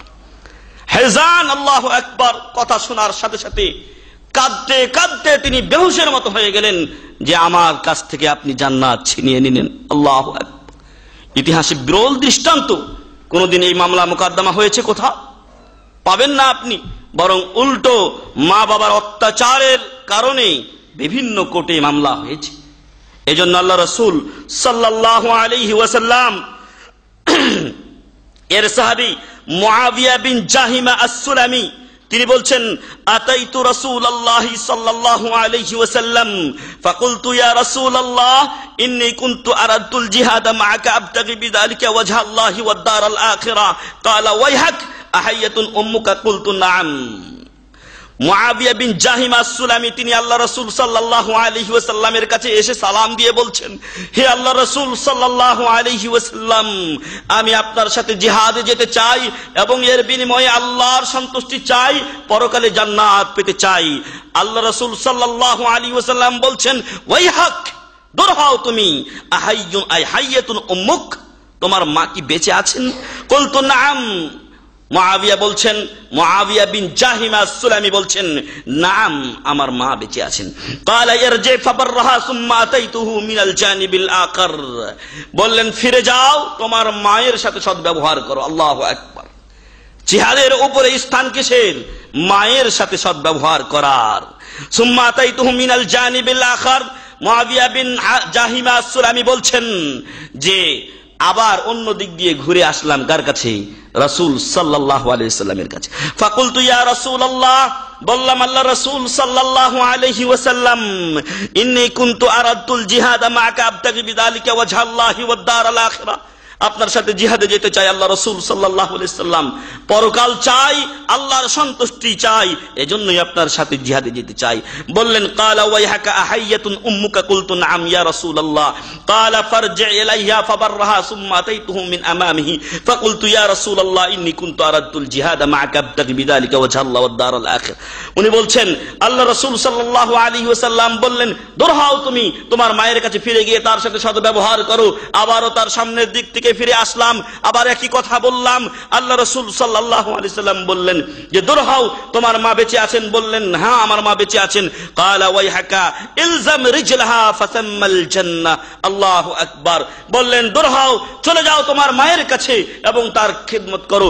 ইলজাম রিজলাহা, তার পা ধরে থাকো, অর্থাৎ তার সেবা শুশ্রূষা করো, তার খেদমত করো। ফাসাম্মাল জান্নাহ, তার ওই পায়ের কাছেই তোমার জান্নাত রয়েছে। সুবহানাল্লাহ। মায়ের পদতলে সন্তানের বেহেশত, মার খেদমত করলে সন্তান জান্নাত পাবে।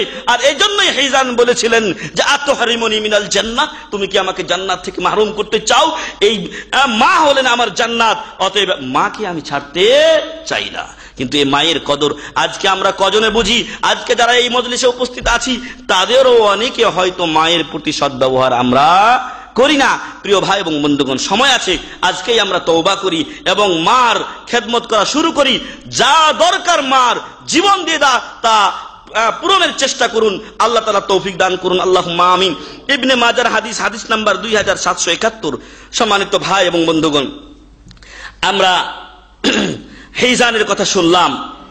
আরো একটি চমৎকার ঘটনা ঘটেছে, যেটা আমাদের এই মান্তাকা শারকিয়াতে ঘটেছে এই ঘটনা। এবং সেই ঘটনা হচ্ছে যে একজন মা ছিলেন তার একমাত্র সন্তান, যেই সন্তান মায়ের প্রতি খুবই সদ্ব্যবহারকারী ছিলেন, মায়ের কোনোদিন অবাধ্য হননি। যদি বলেন মায়ের, যদি বলেন ওই সন্তানের কোনো বান্ধবী তাহলে মা, যদি বলেন মা তবে মা, যদি বলেন সহপাঠী, খেলার সাথে সবকিছুই ছিলেন তার মা। উঠতে বসতে এবং ঘরের কাজ বা সবকিছু করতে এই একমাত্র সন্তান মায়ের খেদমত করে চলছিলেন, কোনোদিন মায়ের অবাধ্য হননি। এই ছেলে আস্তে আস্তে লেখাপড়া করলেন। লেখাপড়া শেষে এক সময় তার চাকরির সংবাদ আসলো। মহানদেশ ইঞ্জিনিয়ার, বড় পেশা, সুন্দর পেশা, লাখ লাখ টাকা ইনকাম করতে পারেন। কিন্তু সন্তান বললেন চাকরি যদি আমি করি তাহলে আমাকে আমার মাকে ছেড়ে চলে যেতে হবে, অতএব আমি চাকরি করব না। আল্লাহু আকবার। চাকরি ছেড়ে দিলেন কি জন্য?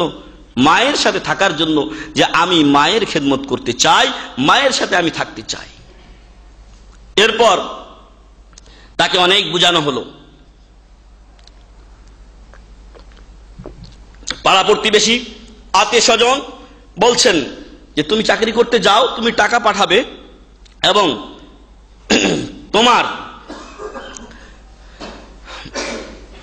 টাকা পয়সা হবে, তুমি বাড়িঘর করবে, তোমার বিয়ে শাদী করবে। এই ছেলে মেয়ে দেখে, তোমার বউ দেখে তোমার মার আত্মা শান্তি পাবে, অতএব তুমি যাও, চাকরি করো, আমরা তোমার মাকে দেখাশোনা করব। তিনি যেতে রাজি না। এরপরে মা এক সময় তাকে শপথ দিলেন যে অবশ্যই তোকে চাকরিতে যেতেই হবে। মায়ের কথা ফেলতে না পেরে এবার সন্তান চাকরিতে গিয়ে যোগ দিলেন। চাকরিতে গিয়ে তার মন বসে না, সব সময় বাকি সময়টা তার কাজের সময় বাদ দিয়ে বাকি সময়টা মায়ের সংবাদ নিতে থাকেন। প্রতিদিন একটা করে চিঠি লেখেন মাকে, মায়ের কি খবর। এক মাস পর যখন বেতন পেলেন তখন তিনি আর নিজেকে ধরে রাখতে পারলেন না, তিনি চলে আসলেন চাকরি রিজাইন দিয়ে মায়ের কাছে। আল্লাহু আকবার। মা আরো বেশি বার্ধক্যে পৌঁছে গেছেন। এবার মায়ের খেদমত করা শুরু করলেন। বললেন মা, তোমার কথা মতো আমি চাকরিতে গিয়েছিলাম, কিন্তু আমার মন ওখানে টিকে না, অতএব তুমি আমাকে আর চাকরিতে যেতে বলিও না। আল্লাহু আকবার। মায়ের খেদমত করছেন তিনি। এরপরে মা অসুস্থ হলেন, মায়ের খেদমত করে চলেছেন তিনি, কোনো দ্বিধা করেন না, পেশাব পায়খানা সবকিছুই পরিষ্কার পরিচ্ছন্ন করছেন। এবার বলছেন মা, সন্তান, তুমি আমার এই খেদমতের ফল এখন না পেলেও আমার মরার পরে তুমি অবশ্যই পাবে। সুবহানাল্লাহ। মায়ের এই কথা একদিন প্রতিফলিত হলো। এক সময় মা দুনিয়া থেকে বিদায় নিলেন। এবার যেই কোম্পানিতে তিনি চাকরিতে যেতে চাননি, যেখান থেকে রিজাইন দিয়ে তিনি চলে এসেছিলেন, ওই কোম্পানি মায়ের মরার সংবাদ পাওয়ার সাথে সাথে ভাবলো যে এবার তো তার মা নেই, এখন অবশ্যই সে চাকরিতে আসবে। এরপর তার চাকরি আসলো, কিন্তু যেই বেতন ছিল তার চাইতে বহুগুণ বেশি। আল্লাহু আকবার। মায়ের খেদমতের বরকতে মহান রব্বুল আলামিন তার বেতন বহুগুণ বৃদ্ধি করে দিয়েছেন। সুবহানাল্লাহ বিহামদিহি। কিন্তু ঘটনা ঘটলো আরো এর চাইতে ভয়াবহ। চাকরি করছেন সুন্দরভাবে, কোনো অভিযোগ নেই, কিন্তু একদিন চাকরির ফিল্ডে গিয়ে কাজ করার সময় হঠাৎ করে একটা ব্যাটারির বিস্ফোরণে তার দুই চোখ চলে গেল। আল্লাহু আকবার। তার 2 চোখ শেষ। ডাক্তারের কাছে নিয়ে যাওয়া হলো, সাথে সাথে আহসাতে নিয়ে যাওয়া হয়েছে তাকে। আহসাতে নিয়ে হসপিটালে নিয়ে যাওয়া হলো। ডাক্তার কয়েকবার পরীক্ষা করে বলছেন এই চোখ ফিরে পাওয়ার আর কোনো সম্ভাবনা নেই। এবার রাত্রিবেলা ঘুম ভেঙেছে তার, তখন তিনি তার মায়ের কথা মনে করেছেন। মায়ের কথা মনে হচ্ছে তার ওই কথার, যে মা আমাকে প্রায় বলতেন যে এখন তুমি আমার খেদমতের সুফল না পেলেও আমার মরার পরে তুমি এই খেদমতের সুফল পাবে। আল্লাহু আকবার। কথাটি তার স্মরণ হলো, আল্লাহর কাছে দোয়া করলেন, স্মরণ করলেন, বললেন মা আজকে আমার বড় প্রয়োজন, এই মুহূর্তে আমার 2টি চোখ চলে গেছে, আমার আজকে তোমার যেন বড় প্রয়োজন মনে হচ্ছে, আল্লাহ যেন তোমার সেই খেদমতের মাধ্যমে আমাকে কিছু দান করেন। এবার এই কথাগুলো বলে উনি ঘুমার ভাব এসেছে উনার। ওই সময় তিনি দেখছেন যে একজন দরজা খুললো না, কোনো শব্দ নেই, কিচ্ছু নেই, মনে হচ্ছে যে একজন মহিলা প্রবেশ করলেন, একজন লোক প্রবেশ করলেন এবং তার চোখের উপরে হাত বুলিয়ে দিয়ে বলছে যে আল্লাহর নির্দেশে চোখ তুমি ভালো হয়ে যাও। আল্লাহু আকবার। এরপরে চোখ তার ভালো হয়ে গেছে। সকালবেলা উঠে ডাক্তারের কাছে গেছেন। এবার ডাক্তার যখনই মেশিন লাগিয়েছে তখন দেখছে যে চোখ সম্পূর্ণ ভালো হয়ে গেছে। উনি বলছেন এ কি করে সম্ভব, হতে পারে না, রাত্রেই তো আমরা দেখলাম বা কালকেই আমরা দেখলাম যে চোখ 2টাই নষ্ট হয়ে আছে, আবার এখন দেখছি চোখ 2টাই ঠিক হয়ে গেছে, অসম্ভব ব্যাপার। তারপরে আরো বড় বড় বিশেষজ্ঞদেরকে ডাকা হলো, সবাই চিকিৎসা করে দেখছেন তার চোখে কোনো সমস্যা নেই। সুবহানাল্লাহ। মায়ের খেদমতের বরকতে আল্লাহ অন্ধ চোখকে ভালো করে দিয়েছেন প্রিয় ভাই এবং বন্ধুগণ। অতএব মায়ের খেদমত করুন, মায়ের ভালো দোয়া নেন, মায়ের বদ দোয়ার শিকার কোনোদিন হবেন না, এমন কোনো কাজ করবেন না। ফালা তাকুল্লাহুমা উফিন ওয়ালা তানহারহুমা ওয়া কুল লাহুমা কাওলান কারীমা। এমন কোনো কাজ করবেন না যাতে মা আপনার প্রতি অসন্তুষ্ট হয়ে আপনাকে বদদোয়া দেন। এবং মা যদি অসন্তুষ্ট হয়ে বদদোয়া দেন তাহলে কি পরিস্থিতি হয় তা ইনশাআল্লাহ আগামী দার্সে আমরা বলবো। আজকে অনেক সময় নিয়ে ফেলেছি আপনাদের। তো প্রিয় ভাই এবং বন্ধুগণ, পিতামাতার প্রতি সদ্ব্যবহার করলে কি হয়, 2 হারামের যে কোনো এক হারামে, শুধু আমি নামটা বলছি না, আমি নামটা তার জানি, 2 হারামের মক্কা এবং মদিনা শরীফের একজন ইমাম আছেন, যিনি তার মা একদিন ওই বউ ভাতের আয়োজন হয় না, এই বউ ভাতের আয়োজন করেছেন। বাড়িতে অনেক মেহমান আসবেন, কিন্তু ছোট ছেলের স্বভাব হচ্ছে দুষ্টুমি করা।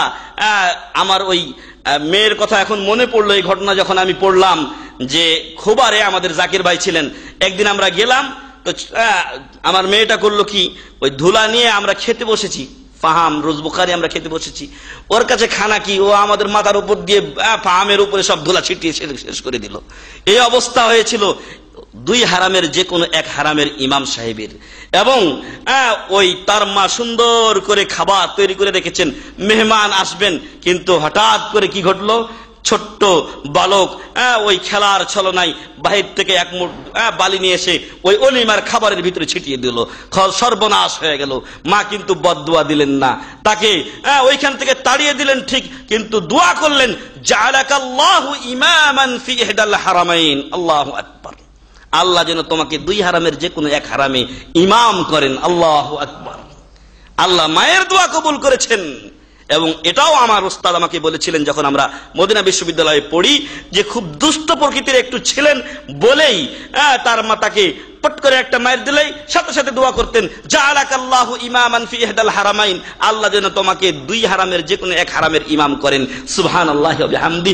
সেই ওই ছোট বালক যার জন্য মা এত দোয়া করতেন, সেই লোক কিন্তু আজকে হারামের যে কোনো এক হারামে ইমামতি করছেন। আল্লাহু আকবার।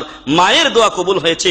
অতএব যারা মা এই কথাগুলো শুনছেন, সন্তানদেরকে সৎ দোয়া দিবেন, ভালো দোয়া দেবেন এবং সন্তানদের প্রতি কোনো সময় বদদোয়া করবেন না। আর আমরা যারা সন্তান আছি তাদের দায়িত্ব হচ্ছে পিতামাতার সাথে সদ্ব্যবহার করা, বিশেষ করে মায়ের সাথে সদ্ব্যবহার করা। মুহাম্মদ বিন সিরিন যখন তিনি তার মায়ের কাছে থাকতেন তখন ফিস ফিস ফিস ফিস করে কথা বলতেন। তখন মানুষেরা জিজ্ঞাসা করতো, ব্যাপার কি, ওর কি গলা ভাঙিয়ে গেছে নাকি? এই যে এখন ঠান্ডার মৌসুম, আবার গরমের মৌসুম আসতেছে, ঠান্ডার মৌসুম শেষে অনেকের গলা ফ্যাস ফ্যাস হাসির মতো করে। তো মুহাম্মদ বিন সিরিন বড় প্রখ্যাত তাবিঈ ছিলেন, তাকে তিনি এইভাবে কথা বলতেন তার মায়ের সামনে। সবাই বলতো, কি ব্যাপার, লোকটার অসুখ হয়েছে নাকি? তখন সবাই বলতেন যে না, এটাই তার অভ্যাস, তার মায়ের কাছে থাকলে তিনি উঁচু গলায় কথা বলেন না। আল্লাহু আকবার। আমাদের জন্য সালফে সালিহিনের ভিতরে কি অনুপম আদর্শ নেই? কেন আপনি আপনার মায়ের সাথে গলা উঁচু করে কথা বলেন? কেন আপনি আপনার মায়ের সাথে বেয়াদবি কথা বলেন? কেন আপনার মা আপনার কথায় কষ্ট পাবে এরকম কথা আপনি বলেন? প্রিয় ভাই এবং বন্ধুগণ, এজন্য মায়ের সাথে কোনো কর্কশ ভাষা ব্যবহার করবেন না। আরেকজন হচ্ছেন আবুল হাসান আলী বিন হাসান জৈনুল আবেদিন রাদিয়াল্লাহু আনহুম। তিনি প্রখ্যাত তাবিঈ ছিলেন। তিনি তার মায়ের খুব সদ্ব্যবহার, মায়ের প্রতি খুব সদ্ব্যবহার করতেন। হাত্তা কিলা লাহু ইন্নাকা মিন আবরিন নাস বিউম্মিক ওয়া লাসনা নারাকা তাকুলু মাহা ফি সাহফাতিন। কিন্তু এই আবুল হাসান জৈনুল আবেদিন, আলী বিন হাসান জৈনুল আবেদিন, তিনি তার মায়ের প্রতি সদ্ব্যবহারকারী হওয়া সত্ত্বেও কোনোদিন তার মায়ের সাথে খেতে বসেননি এক প্লেটে। তাকে জিজ্ঞাসা করা হলো, ব্যাপার কি, আপনি তো খুব মায়ের সাথে সদ্ব্যবহার করেন, তো মায়ের সাথে একসাথে খেতে বসলে তো একটা আরাম আনন্দ সেটা আপনারা পেতে পারেন। তো উনি বলছেন যে না, আমি মায়ের সাথে খাওয়ার চিন্তা অনেক সময় করি, কিন্তু পরক্ষণে স্মরণ হয় যে একসাথে যদি খেতে বসি আর মা খাওয়ার আগে যদি আমি কোনো একটা পিচ নিয়ে ফেলি, গোস্ত অথবা মাছের অথবা যে তরকারিটা মার পছন্দ, আমি যদি ওটা নিয়ে নিই তাহলে মা হয়তো কষ্ট পাবেন, এজন্য আমি তার সাথে বসি না। আল্লাহু আকবার। আগে তাকে আমি খাওয়াই, তারপরে আমি খাই। আমরা অনেকেই এক ঘটনা শুনেছি, ওই আপনার বায়েজিদ বা এরকম কিসের মায়ের প্রতি যে সদ্ব্যবহারকারী, এই ঘটনা আমরা শুনেছি। এই ঘটনাটি সেম একই ঘটনা ঘটেছে আব্দুল্লাহ ইবনে মাসউদ রাদিয়াল্লাহু আনহুর জীবনীতে। ওনার মা একদিন তাকে বললেন, ছেলে, আমার পানি দরকার, আমার পানি দরকার। আব্দুল্লাহ ইবনে আব্বাস রাদিয়াল্লাহু আনহু, তিনি আব্দুল্লাহ ইবনে মাসউদ রাদিয়াল্লাহু আনহু তিনি পানি নিয়ে আসলেন। এসে দেখছেন মা ঘুমিয়ে গেছেন। ওই পানি হাতে তিনি শিওরে দাঁড়িয়ে রইলেন, ফজর পর্যন্ত দাঁড়িয়েছিলেন। আল্লাহু আকবার। আব্দুল্লাহ ইবনে মাসউদ সাহাবী ছিলেন, তার আমল কি আমাদের জন্য গ্রহণীয় নয়? অবশ্যই গ্রহণীয়। 4 নম্বর ঘটনা, হাইওয়া বিন শুরাই ওয়া হুয়া আহাদু আইম্মাতিল মুসলিমিন। তিনি একজন মুসলমানদের বিশিষ্ট ইমাম ছিলেন। তিনি ইয়াকউদু ফি হালাকাতিহি ইউআল্লিমুন নাস ওয়া ইয়াতিহি তুল্লাব মিন কুল্লি মাকান লিয়াসমাউ আনহু। এই হাইওয়া বিন শুরাই তিনি বিশিষ্ট আলেম ছিলেন। মানুষেরা দূর দূরান্ত থেকে তার কাছে লেখাপড়া করার জন্য আসতেন, কিন্তু তিনি তার মায়ের এত সদ্ব্যবহারকারী ছিলেন যে তার মা যখন তিনি লেখাপড়া করাতেন মানুষকে, ছাত্রদেরকে, ওই সময় তার মা এসে বলতেন, হাইওয়া বিন শুরাই, উঠো, ওই মুরগিকে খাবার দিয়ে আসো, মুরগিকে পানি দিয়ে আসো। উনি কোনো এক কথা না বলেই সাথে সাথে উঠে গিয়ে মুরগিকে খাবার দিয়ে আসতেন। আল্লাহু আকবার। হিসাব করে দেখুন। আর আমরা যদি হতাম তাহলে বলতাম, আমি এখন দার্সে আছি, যান আপনি, আমার সময় নাই, পরে যাবো। কিন্তু হাইওয়া বিন শুরাই এই কথা বলেননি। মায়ের প্রতি সদ্ব্যবহার করেছেন। মা যখন যে কথা বলেছেন সাথে সাথে সেটা মেনে চলেছেন। 5 নম্বর ঘটনা, মুহাম্মদ বিন সিরিন, তার কাছে এই সংবাদ পৌঁছেছে যে উসমান বিন আফফান রাদিয়াল্লাহু আনহুর যুগে একটা খেজুর গাছের দাম এত বেশি হয়েছিল যে 1000 দিরহাম পর্যন্ত পৌঁছে গিয়েছিল। তো ওই সময় উসামা বিন যায়েদ, চেনেন তো? উসামা বিন যায়েদ রাদিয়াল্লাহু আনহুমা, রাসূল সাল্লাল্লাহু আলাইহি ওয়াসাল্লামের পালক পুত্র যায়েদ বিন হারিসার সন্তান হলেন উসামা বিন যায়েদ, যাকে আল্লাহ রাসূল সাল্লাল্লাহু আলাইহি ওয়াসাল্লাম 20 বছর বয়সে সেনাপতির দায়িত্ব দিয়েছিলেন। যেই সেনাবাহিনীর দলে ছিলেন কে? ওমর বিন খাত্তাব রাদিয়াল্লাহু আনহুর মতো লোক। আল্লাহু আকবার। উসামা বিন যায়েদ রাদিয়াল্লাহু আনহুমা তিনি ওই সময় 1000 দিরহাম দিয়ে একটা খেজুর গাছ কিনলেন এবং ওই খেজুর গাছের ভালো খেজুরগুলো নিয়ে তিনি ফাদাকারহা ওয়া আখরাজ জাম্মারহা ফাতআমাহা উম্মাহু, তো ওর সবচেয়ে সুন্দর খেজুরগুলো নিয়ে তার মাকে তিনি দিলেন। তো মুহাম্মদ বিন সিরিন তখন তাকে জিজ্ঞাসা করা হলো যে এখন এত দাম হয়ে গেছে খেজুরের, আপনি কটা খেজুর কিনলেই পারতেন, একটা খেজুরের গাছ কিনে আপনাকে এরকম খেতে হবে। তো উনি বললেন যে আমার মা আমার কাছে যে জিনিস চান আমি কোনোদিন না করি না, আমার মা এরকম খেজুর খেতে চেয়েছেন, এই জন্য আমি খেজুরের গাছটা কিনে তাকে খেজুর খাইয়েছি। আল্লাহু আকবার। কজন আছি আমরা এরকম যে মা যেটা চেয়েছেন সেটা আমরা দিতে প্রস্তুত আছি? প্রয়োজনে মা ছাড়বো, বাপ ছাড়বো, স্ত্রী ছাড়বো না। তাহলে আপনাকেও একদিন আপনার ছেলেমেয়েরা তালাক দিবে, সেদিন কিন্তু নিজেকে ছাড়া অন্যকে দোষারোপ করবেন না। আব্দুল্লাহ বিন আউন তার মা তাকে ডাকলেন, আর ডাকতে গিয়ে দেখা গেল যে আব্দুল্লাহ বিন আউনের আওয়াজটা একটু মায়ের আওয়াজের উপরে উঁচু হয়ে গেছে। তখন তিনি সাথে সাথে দুইটা দাস মুক্ত করেছেন। আল্লাহু আকবার। এমনই শেষ কথা আমরা বলবো যে তালক বিন হাবিব তিনি একজন পণ্ডিত ছিলেন। তিনি ওই বাড়ির ছাদে উঠতেন না যেই বাড়ির নিচে তার মা আছেন। আল্লাহু আকবার। মাকে কি সম্মান করতেন, নাজায়েজ কিছু না, কিন্তু মায়ের এহতরাম করতে গিয়ে মা এই বাড়ির নিচে আছেন, এই বাড়ির ছাদে উনি উঠবেন না। আবু আইয়ুব আনসারী রাদিয়াল্লাহু আনহু রাসূল সাল্লাল্লাহু আলাইহি ওয়াসাল্লামকে মদিনায় মেহমান হিসেবে নিয়ে গেলেন তার বাড়িতে। তার ঘরটা ছিল 2 তলা। তো রাসূল সাল্লাল্লাহু আলাইহি ওয়াসাল্লামকে নিচের ঘরটা দিলেন, কারণ নিচের ঘরটা একটু ভালো ছিল। পরক্ষণে উনি উপরে উঠলেন, তখন ভাবলেন যে আমি থাকবো উপরে আর রাসূল সাল্লাল্লাহু আলাইহি ওয়াসাল্লাম থাকবেন নিচে, অসম্ভব ব্যাপার। তাড়াতাড়ি উপরটা ঠিকঠাক করে রাসূল সাল্লাল্লাহু আলাইহি ওয়াসাল্লামকে বললেন যে না, আপনি উপরে আসুন, আপনি নিচে থাকবেন, আমরা আপনার উপরে ঘুমাবো বা চলাফেরা করব, অসম্ভব ব্যাপার, এটা হতে পারে না। এই কথাই তালক বিন হাবিব মানে তার কথাই বোঝা যায় যে উনি ওই বাড়ির ছাদে চড়তেন না যেই বাড়িতে তার মা থাকতেন বা যেই ঘরে থাকতেন। ইয়াস বিন মুআবিয়া হিনা মাতাত উম্মুহু বাকা। ইয়াস বিন মুআবিয়া উনিও আরেকজন প্রসিদ্ধ জ্ঞানী ব্যক্তি। যখন তার মা মারা গেলেন তো উনি কাঁদতে শুরু করলেন। তাকে বলা হলো কেন আপনি এত কাঁদছেন? উনি বললেন যে আমার জান্নাতে যাওয়ার 2টা রাস্তা ছিল, 2টা দরজা ছিল, একটা দরজা আজকে কি হয়ে গেল? বন্ধ হয়ে গেল। হিজানের কথা স্মরণ করুন। হিজান বলেছিলেন যে আমাকে জান্নাত থেকে মাহরুম, বঞ্চিত করিয়েন না। ঠিক ওইরকমই ইয়াস বিন মুআবিয়া তিনি বলছেন 2টা দরজা ছিল, একটা দরজা বন্ধ হয়ে গেল, আরেকটা দরজা থাকলো, সেটা হলো বাবা, তার খেদমত করুন এবং মার খেদমত করুন। সকলেই এইভাবে যেন আমরা জান্নাতে যাওয়ার চেষ্টা করি। মহান রব্বুল আলামিন আমাদেরকে তৌফিক দান করুন, আল্লাহুম্মা আমিন। মা বলেছে খোকন আমার, মানিক আমার, এতটুকুন দস্যি আমার, লক্ষ্মী আমার, হলদে রঙের পক্ষী আমার, তোমায় আমি পোষ মানাবো বুকের খাঁচায় ভরে, তোমায় আমি মিষ্টি দেব, তোমায় আমি লজেন্স দেব, তোমায় আমি দুধ খাওয়াবো সোনার ঝিনুক ভরে। খোকন তখন লাফিয়ে উঠে রান্নাঘরে যাইছে ছুটে, কলাই ভাজা চিবই সে যেন পূর্ণ 2টি মুঠে। মা বলিছে খোকন আমার, জাদু আমার, মানিক আমার, ঈদের চাঁদের হাসি আমার, কেমন করে রাখি তোরে বুকের মাঝে ধরে। এতটুকুন আদর আমার, দুর্বাশিসের শিশির আমার, শিশির আমার, মেঘের বুকের বিজলি আমার, সকল সময় পরাণ যে মোর হারাই হারাই করে। প্রিয় ভাই এবং বন্ধুগণ, মায়েরা এই কথাগুলো তো এমনি বলা হলো, কত কথা বলে যে সন্তানকে আদর করে তার কোনো হিসাব নেই। আমার জাদু, আমার পাখি, আমার কত কি, এত আদর দিয়ে, এত মায়া দিয়ে মায়েরা আমাদেরকে লালন পালন করেছেন। অতএব সেই মায়েদের প্রতি আমরা যেন সদয় হই, মার প্রতি যেন আমরা সদ্ব্যবহার করি। মা তিনি আমার জান্নাত, তিনি আমার জাহান্নাম।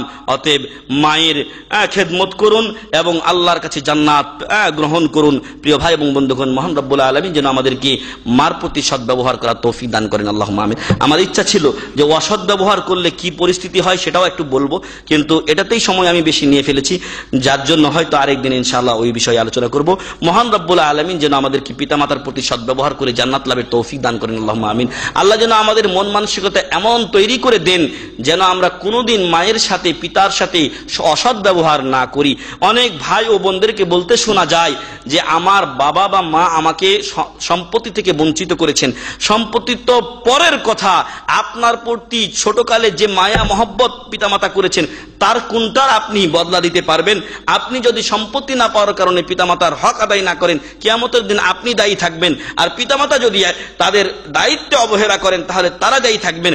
অতএব আপনি ধরা খাওয়ার কোনো কাজ আল্লাহর কাছে করবেন না। আপনার হক আপনি আদায় করুন পিতামাতার প্রতি, আর পিতামাতা যদি কোনো অন্যায় করেন তাহলে তার জবাব তারা আল্লাহর কাছে দেবেন। আসুন মহান রব্বুল আলামিন যেন আমাদেরকে পিতামাতার প্রতি সদ্ব্যবহার করার তৌফিক দান করেন। আমরা চেষ্টা করি, আল্লাহ আমাদেরকে ইনশাআল্লাহ তৌফিক দিবেন। আল্লাহ আমাদের গুনাহ খাতা মাফ করুন, আল্লাহুম্মা আমিন। যাদের আত্মীয় পিতামাতা যাদের বেঁচে আছেন তারা যেন সদ্ব্যবহার করেন, আর যাদের বেঁচে নেই বা দুজনের একজন নেই তার জন্য দোয়া করবেন। তার জন্য একটু আগে আমি বলেছি হজ করবেন, উমরা করবেন, আরো ভালো কাজ আছে, বিশেষ করে মসজিদ তৈরি করে দেওয়া, এছাড়াও আরো সাদকায়ে জারিয়া আছে, সেগুলো করার চেষ্টা করবেন। আল্লাহ তৌফিক দান করুন, আল্লাহুম্মা আমিন। আল্লাহ আমাদের ভুল ত্রুটি মাফ করে জান্নাতুল ফেরদাউস নসিব করুন, আল্লাহুম্মা আমিন।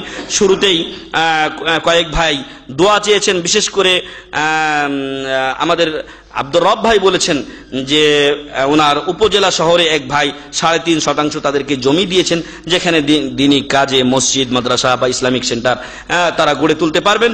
আল্লাহ যারা এই ভালো কাজ করেছেন এবং আরেক ভাই যে অসুস্থতার কথা বলেছেন, আল্লাহ যেন অসুস্থ ব্যক্তির অসুস্থতা দূর করেন, আল্লাহুম্মা আমিন। এবং যে ভাই এই ভালো কাজের জন্য জমি দান করেছেন, আল্লাহ যেন তাকে তার এই কাজকে, তার এই জমিকে সাদকায়ে জারিয়া হিসেবে কবুল করেন, আল্লাহুম্মা আমিন। এটাকে যেন আল্লাহ তার নাজাতের ওয়াসিলা হিসেবে গ্রহণ করেন, আল্লাহুম্মা আমিন। ওয়া আখির দাওয়ানা আলহামদুলিল্লাহি রাব্বিল আলামিন। সুবহানাকাল্লাহুম্মা ওয়া বিহামদিকা আশহাদু আল্লা ইলাহা ইল্লা আনতা আস্তাগফিরুকা ওয়া আতুবু ইলাইক। আসসালামু আলাইকুম ওয়া রাহমাতুল্লাহি ওয়া বারাকাতুহু। এবং এই ঘটনাটা সৌদি আরবে ঘটেছে যে একটা ছেলে ছোট গাড়ি চালাতে শিখেছে, কিন্তু তার কাছে লাইসেন্স নেই। তো বাবার কাছে গেছে, আব্বা চাবিটা দেন গাড়ির। তো বাবা বলছে যে না, তোকে চাবি দেব না। এখন মার কাছে গিয়ে ধরছে, তখন মা বলছে বাবাকে যে চাবিটা একটু দাও। কই কি করবা? কই কাজ আছে। বলছে ওই সন্তানকে কিন্তু দিবা না, নাম ধরে বলছে, তাকে দিও না, সে চাইছিল আমার কাছে, আমি দেই নাই। তো বলছে না, আমি ওকে দেবো না। বলছে তুমি যদি ওকে দাও, আল্লাহ যেন ওকে ফিরিয়ে না নিয়ে আসে। তো দেখা গেল যে ওই ছেলেটা মা কিন্তু নিয়ে গিয়ে তাকেই দিয়েছে চাবিটা, আর বাবা কিন্তু বদদোয়া করেছে আল্লাহ যেন তাকে ফিরিয়ে না নিয়ে আসে। দেখা গেছে ওই ছেলেটা যাওয়ার পরে আসর হয়ে গেছে, ফিরে আসে না। পরবর্তীতে পাওয়া গেল যে ছেলেটা অ্যাক্সিডেন্ট করে মারা গেছে। এজন্য সন্তানের প্রতি বদদোয়া লেগে যায়। আমার গ্রামে একটা ঘটনা ঘটেছে, মা গালি দিয়েছে সন্তানকে বাপ তুলে, মানে বংশ তুলে। তখন চাচা এটা শুনেছে, বলছে ভাবি তুমি কি বললা এটা? কয় আমি এই কথা বলি নাই। কয় না, তুমি এই কথা বলেছো, তুমি আমার বংশ তুলে কথা বললা, আমার ভাই তুলে কথা বললা। তখন বলছে যে আমি যদি বলে থাকি, বলছে আমার সন্তানের মাথায় হাত দিয়ে আমি বলছি যে আমি যদি বলে থাকি তাহলে কাল সকাল হতে হতে যেন আমার এই সন্তান হারিয়ে যায় বা কিছু হয়, এরকম কথা বললো। আসলে সে বলেছিল, যার ফল পাওয়া গেল যে ও তো বলে টলে খালাস, আর কোনো চিন্তা নাই। পরে এই সন্তানকে আর পাওয়া যায় না, সন্তানকে আর পাওয়া যায় না। পরের দিন সকালবেলা দেখা গেছে পাশের পুকুরে তার লাশ ভেসে উঠেছে।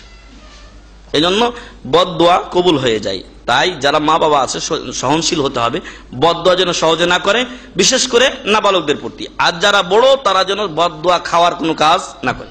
আল্লাহ আমাদেরকে হেফাজত করুন, আল্লাহুম্মা আমিন। সুবহানাকাল্লাহুম্মা ওয়া বিহামদিকা আশহাদু আল্লা ইলাহা ইল্লা আনতা আস্তাগফিরুকা ওয়া আতুবু ইলাইক। আসসালামু আলাইকুম।